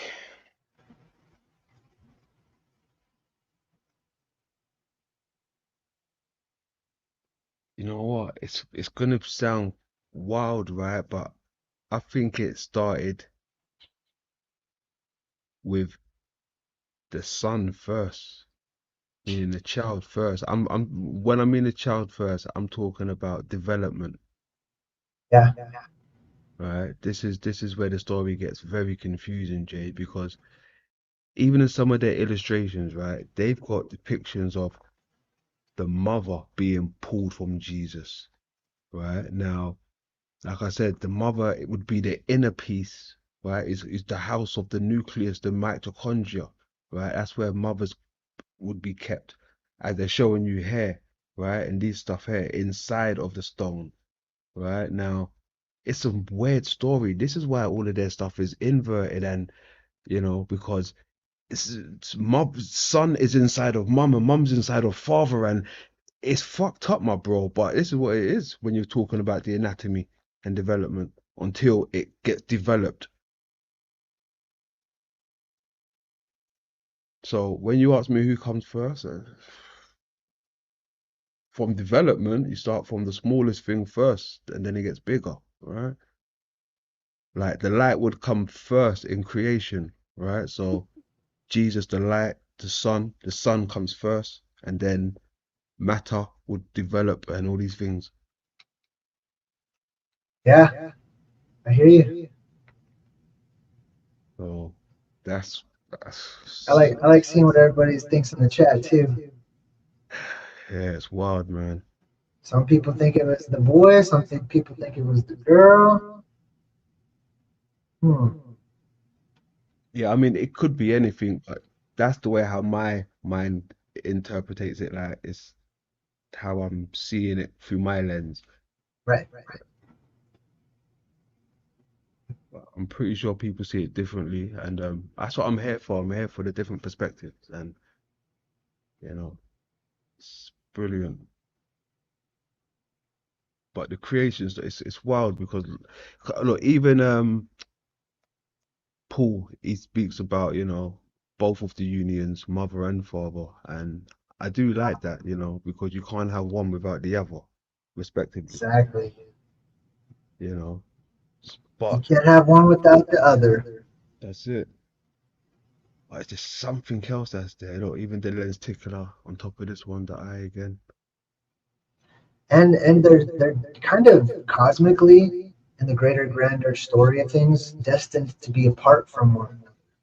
So the time that they come together is a very special time. It's a once in so very long, once in a blue moon.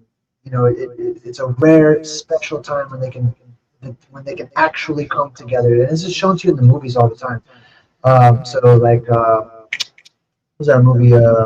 Braveheart, where him and his wife, they get married, they only come together for a short time, then they're separated. Or in Pirates of the Caribbean, whenever the main character, he becomes the octopus guy, he becomes like Davy Jones or whatever, and he inherits the ship. He's stuck out at sea, and he can only come back onto the land once every so often to be with his love or whatever. When they come together, this is, on a grand scale, this is the Father Sky and the Mother Earth. And when the apocalypse happens, they merge, they come together.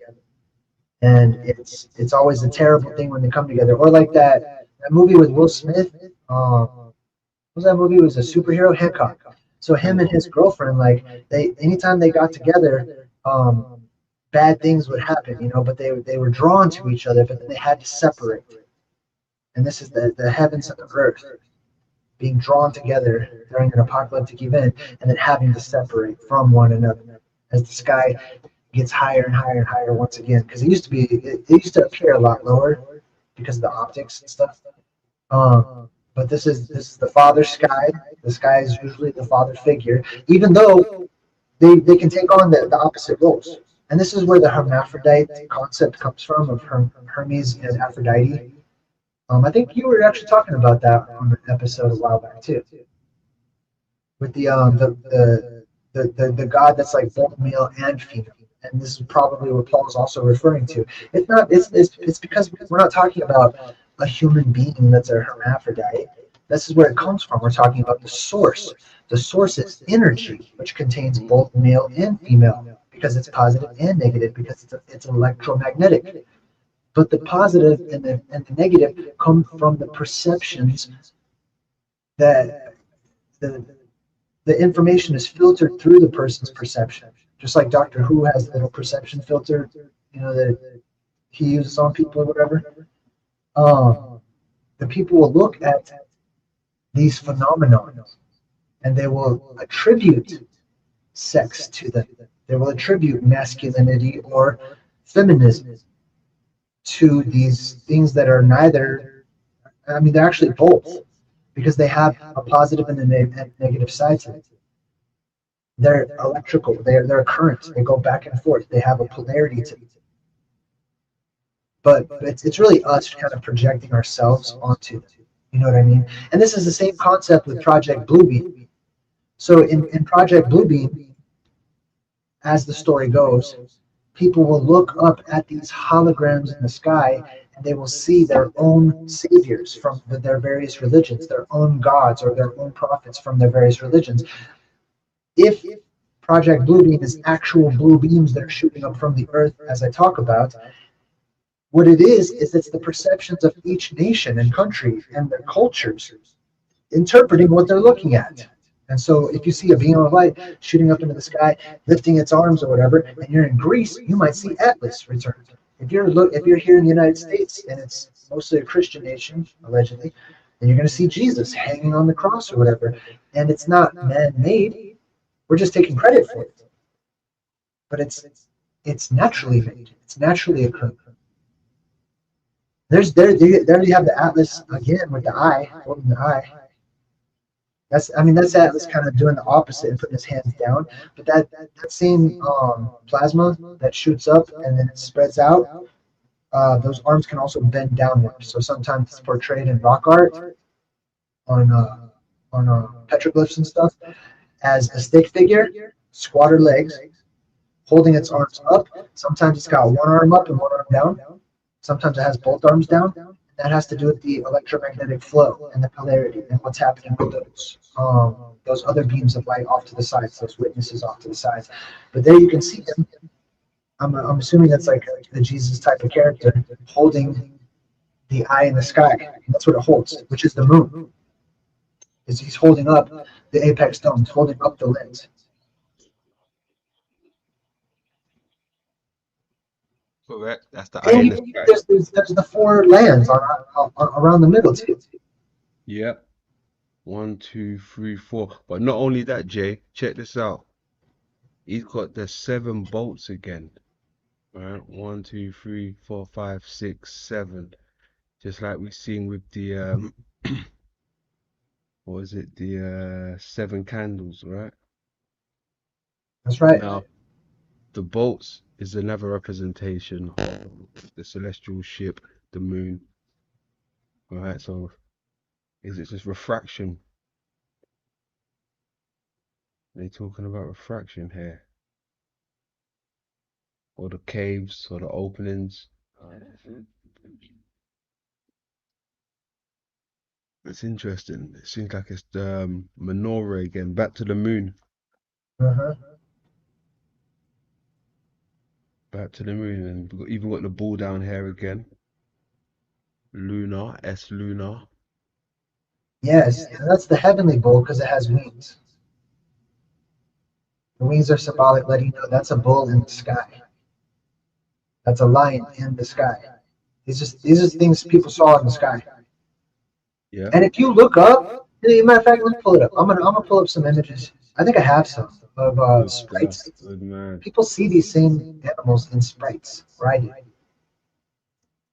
Yeah, because look, this is this is the representation of the lens. You got the bull, the moon again, then the lion, like the lens, lion, all right, and then the eagle itself. The eagle has landed. All right, that's brilliant. What angel was that? What does that say? I can't even read that on my end. I can't even make it out. Yeah, it's interesting. All leads back to the eye. Oh, here we Grand go. old chat room. How we doing?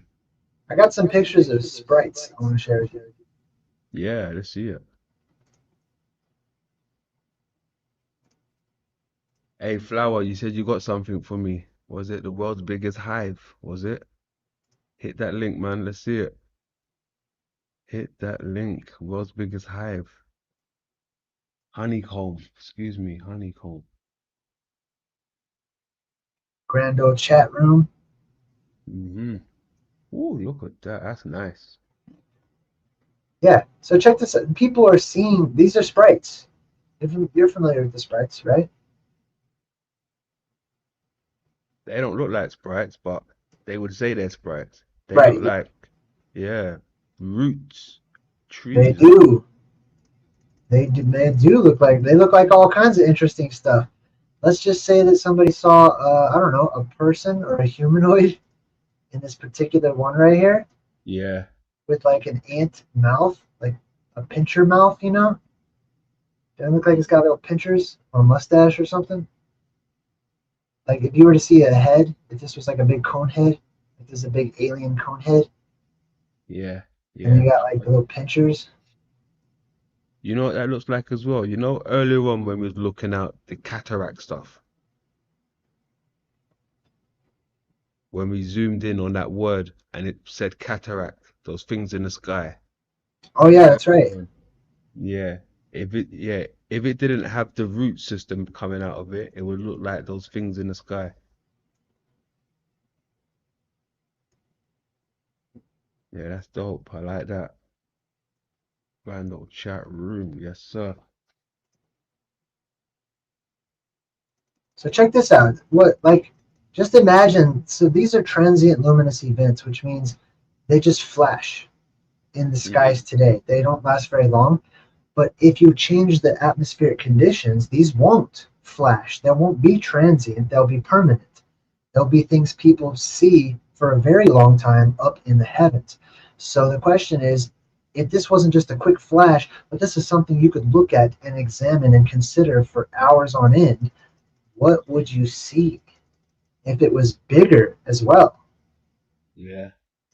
what do people see? You know what I mean? Like how would your perception influence what you're seeing here. Do you see a skull or a dark entity off to the side?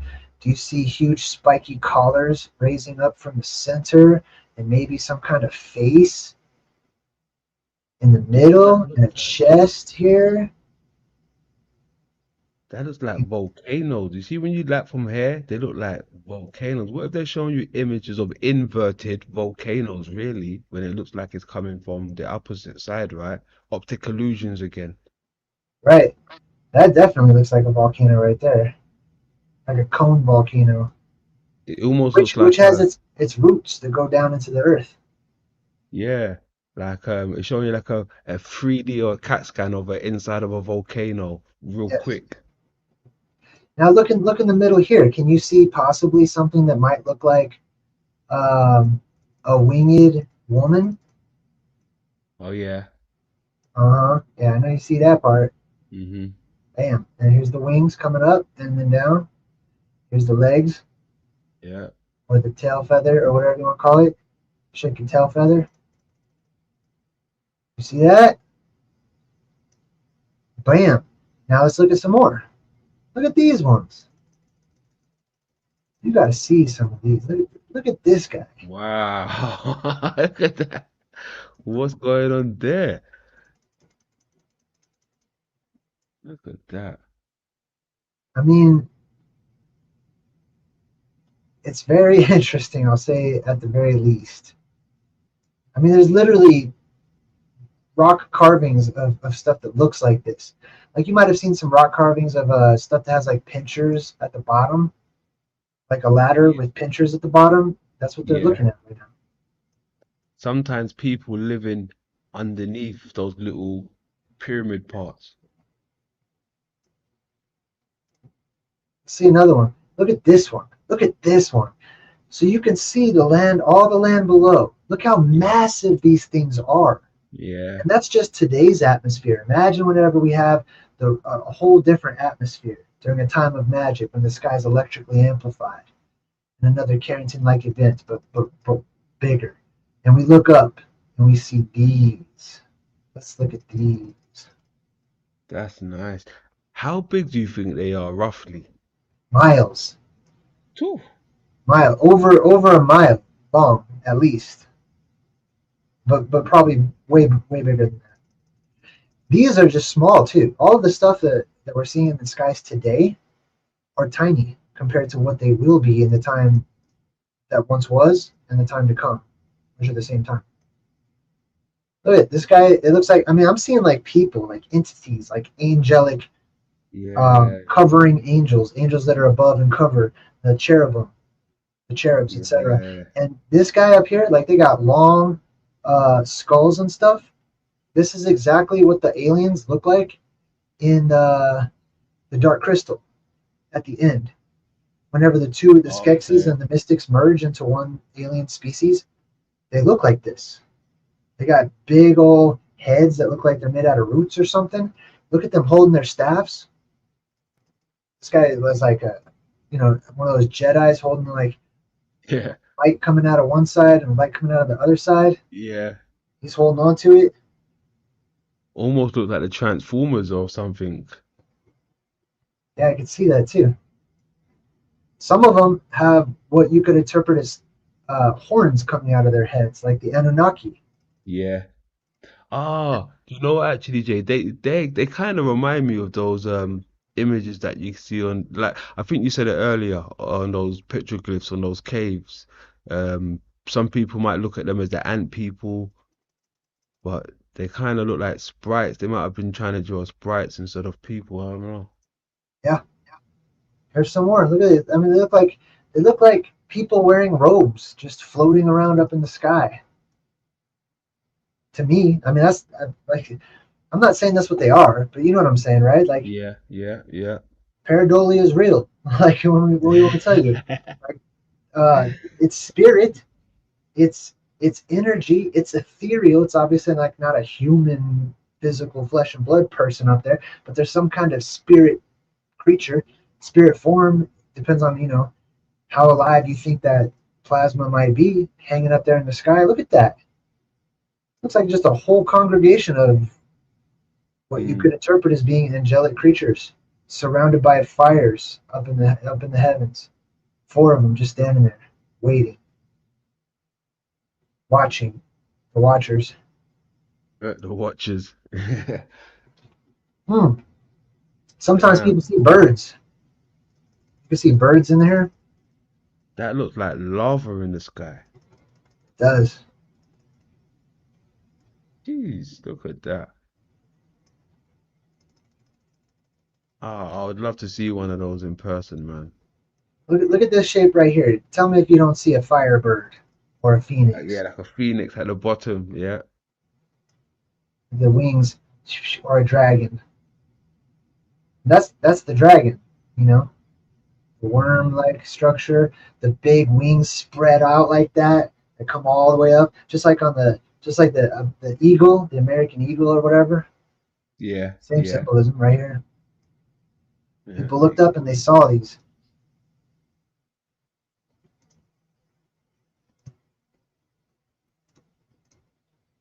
Here's one that has the bull. Tell me if you see bull's heads. Yeah, I see donkey it heads. right there on the left. The one on the left. This one over here. Let's check it out. Yeah. Look at that. Tell me you don't see a holy cow up there in the sky.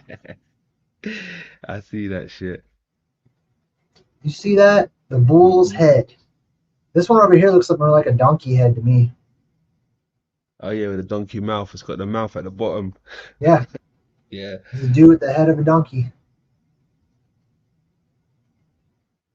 Look at that. And people think that they just make up these things. They're just myths. They're just legends. That's just fantasy. That's just a story. That's not real. Here it is. Look at the brightness. And you see how this one also has dots. They manifest in these toroidal fields that have instabilities as they go up, and it creates a sort of ladder of dots or balls or things like that as you go up. And notice also that at the top they go up, but then they're pinched at the middle and then they go down. They spread out at the middle. This is that thunderbolt of the gods. You always see them holding on to.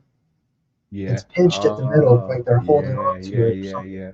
And that's and it comes out at the top and it comes out at the bottom like that. Like the what do you call that? That weapon in Hinduism. Oh, that's me. Boom! I didn't even realize I was here. That's me. So this is me out in I was exploring the Grand Canyon and petrified forest, and this is out there near like Meteor Crater in Arizona in the United States.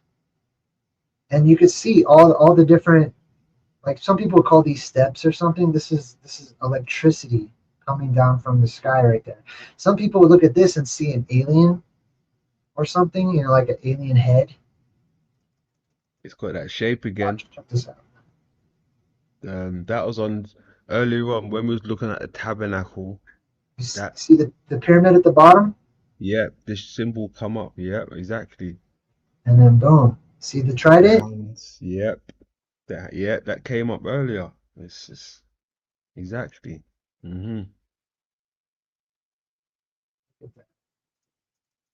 Brilliant. Look at that. Here's some more. This one, you can also kind of see like the bull's head in this one over here too, off to the side right there. Yeah. But it forms many different pictures in the sky. So sometimes it kind of looks like a bull with horns, sometimes like a lion, sometimes like a bird, some kind of a bird. This right here, you can see like there's an opening in the middle where there's this dark space. You can see the dots going up. These are balls of, those are the cherubs. Remember I said there's little dots and they put wings on the heads? Yeah. It's plasma balls. That's what you're looking at right here. And these surround the apex dome up there where all the energy meets. And you have all these little cherubs. There are all these little dots in the sky. These are orbs. They're called, as a transient luminous event, they have names for all of these. They're called pixies. Pixies? Yeah, that's what they call those. Damn. Okay. Look at this one. What does this one look like to you? That looks like someone's missing an eye. It kind of does. Yeah, someone's missing an eye slightly. Yeah. Yeah. Crazy hairstyle. Yeah. You know what it reminds me of? You see kind of the similar thing. You see that movie Castaway? Yeah. It looks like Wilson. Yeah. I think it looks like Wilson. Yeah. When he puts the hair on the top or whatever. Facts. The Yeah, handprint. it does. Yeah. That red handprint. It does. But in the Yeah. middle, there's a bird here in the middle too, coming out of a ring. Wilson. Watch this. Check this out.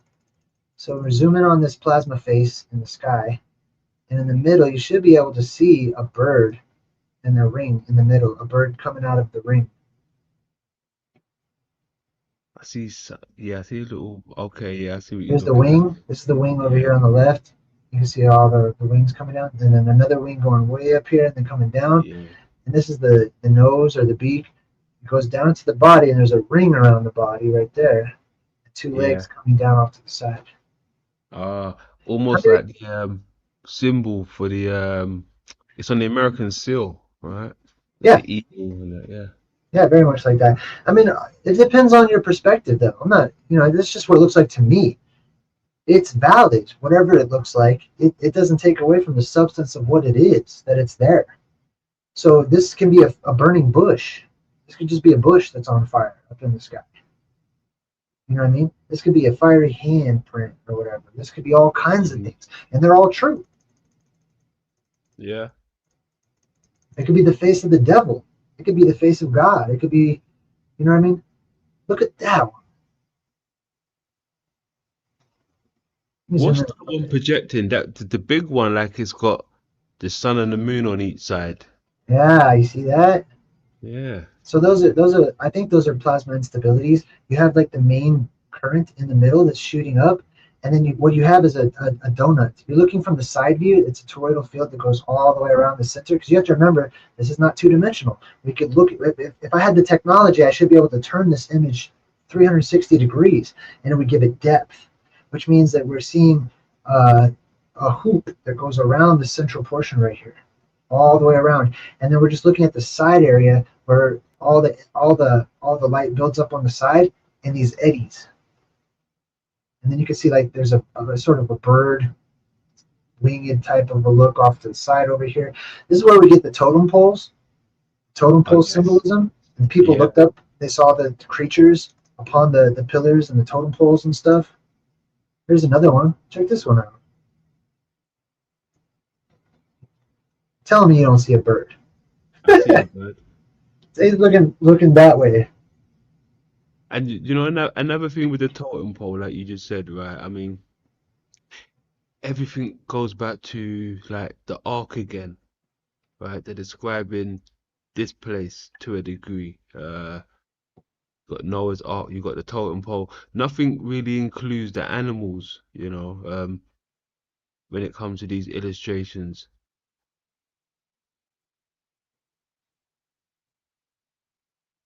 Yeah.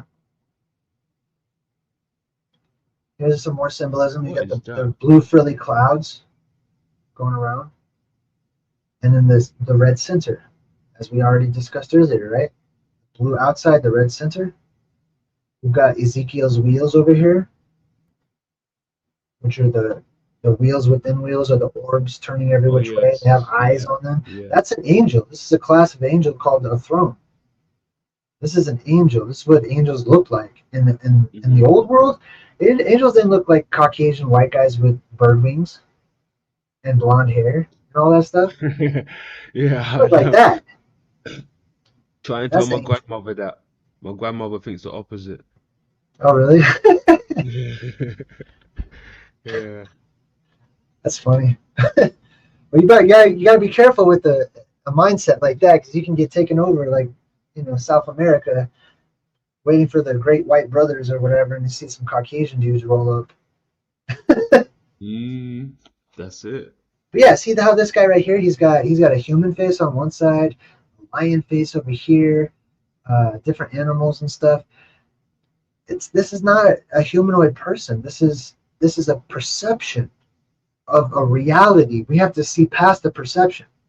We have to see past someone else's perception filter to reach through it and pull out the substance to it. And we do that with these other clues that we see. We see the sky ripped open in the background. As you will see throughout many of these picture forms in antiquity, we see someone sitting on a throne with light spewing out from one side and the other. These are all elements that we can pull from. We can pull physical reality and substance and balance that with science, with knowledge, with experimentation, with even portions of academics, like plasma physics and modern sciences and stuff, even quantum physics. But we can have a better understanding of we can penetrate the veil of the cartoon that has been presented to us through the telephone game of time as people regurgitated the story after story after story, perception after perception after perception, person to person, and some of it remains. Some of the details, some of the core part, like circle within the circle and the little eyes on the circle, that has remained the same way, the same image across time. Mm-hmm. What is it? What is this over here? What are these things over here? Because they are not what they appear to be, but there's substance to them. We have the clouds above.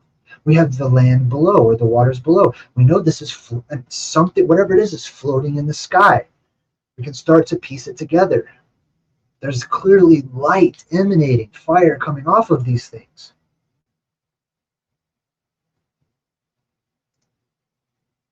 That was it. And that was good. I mean, they always seem to be decorated as well. Also, those wheels, those little gems on the crystals or gems on the edge of them.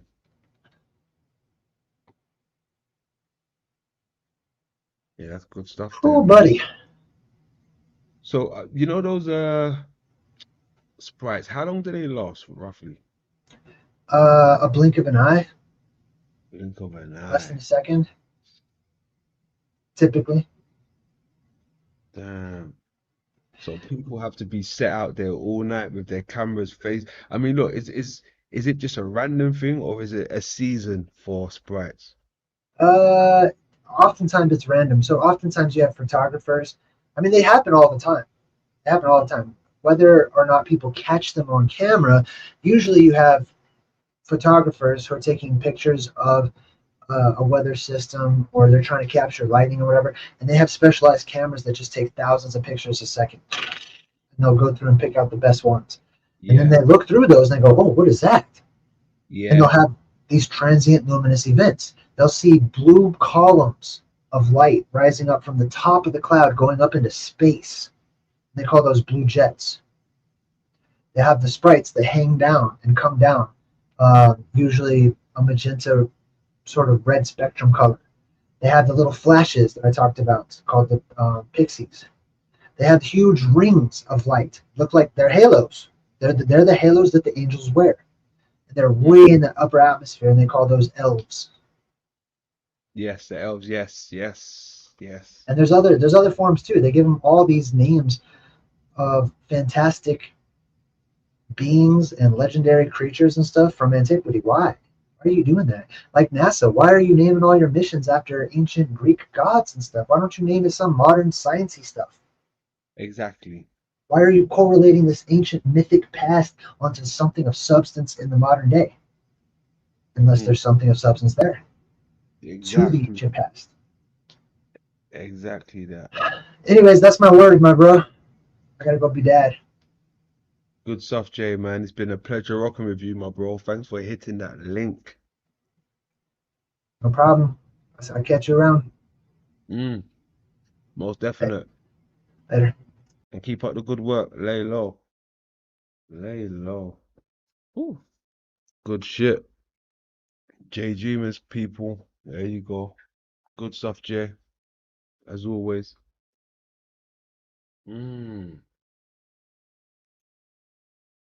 Where are we at? 12. Wow. What? We've been going for 3 of them hours. 3 of them things. Good stuff. Good stuff. Who's in the building? Big up Jay, day one, most definite. Most definite. CC, most definite. Good stuff, man. Appreciate that. Chills in the building. What's happening, Chills? Good stuff. Got Lizzo in the building. Got Fools and Tools in the building.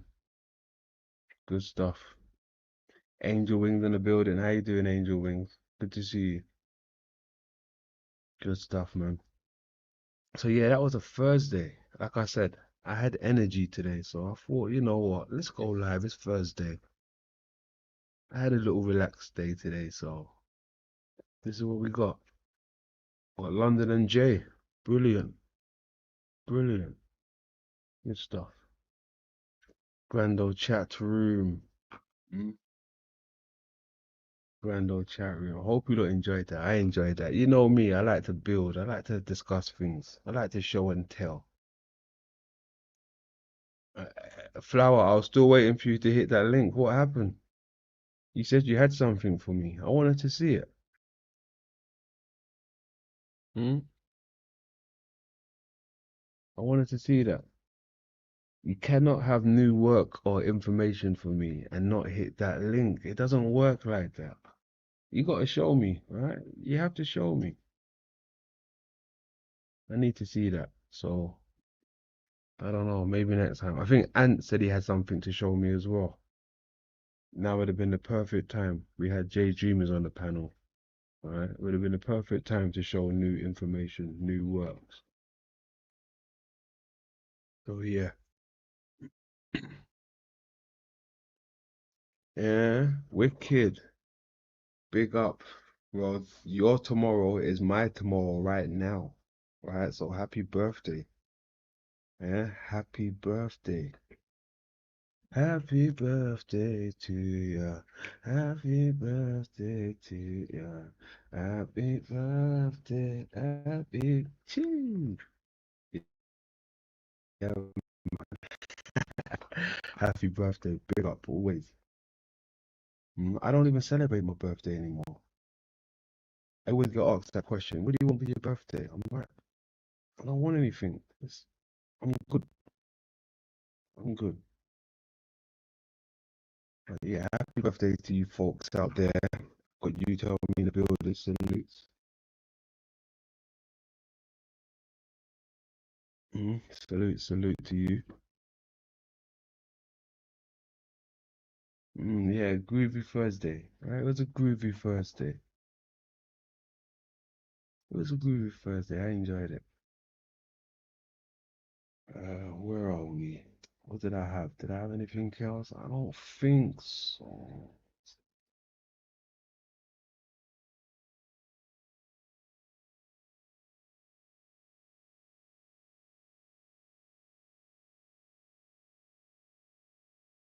I think that's it. I think that's it for now. Unless anybody's got anything different. Anybody got anything different? Alright. Say no more. Say no more. Let's get out of there. You already know the motto, ladies and gentlemen. Alright, it's been a pleasure. Grand old chat room. AJ in the building. Salutes to you. It all leads back to the moon and the eye, apparently. So look after yourself, love over war, and lay low. London.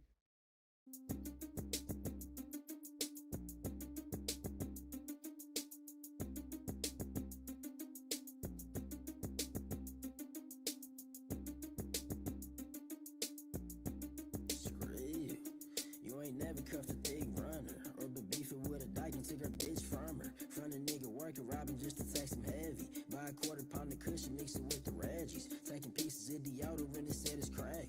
Really hit your man's mama, then said it's cat. Lied to your bitch saying that she acted fake. Just to start an argument, cause her pussy stank. Told your little freak hoe that's your song about her. But it ain't, I just gotta get some thought about her. Bro, let me see her face, I don't know about her. Played it cool like I ain't fuck her, just a broken popper. Told the bitch that you was finna get her nails done. But when she called, don't answer, you in jail or something. Played it cool when they asked, you ain't have a gun. Ride a mans, we lost him, you ain't have to run. When dog think he off the hook, you gotta set him up. Before you hang with a snitch, you gotta wet him up. When you go to his funeral, you hug his peeps and cry tears of joy, he can't snitch another week. When your baby mama saying, come and get the baby, say I can't cause I think I'm finna join the Navy. If your daddy tryna come around, cool as fuck, beat his ass for being a deadbeat when he drunk.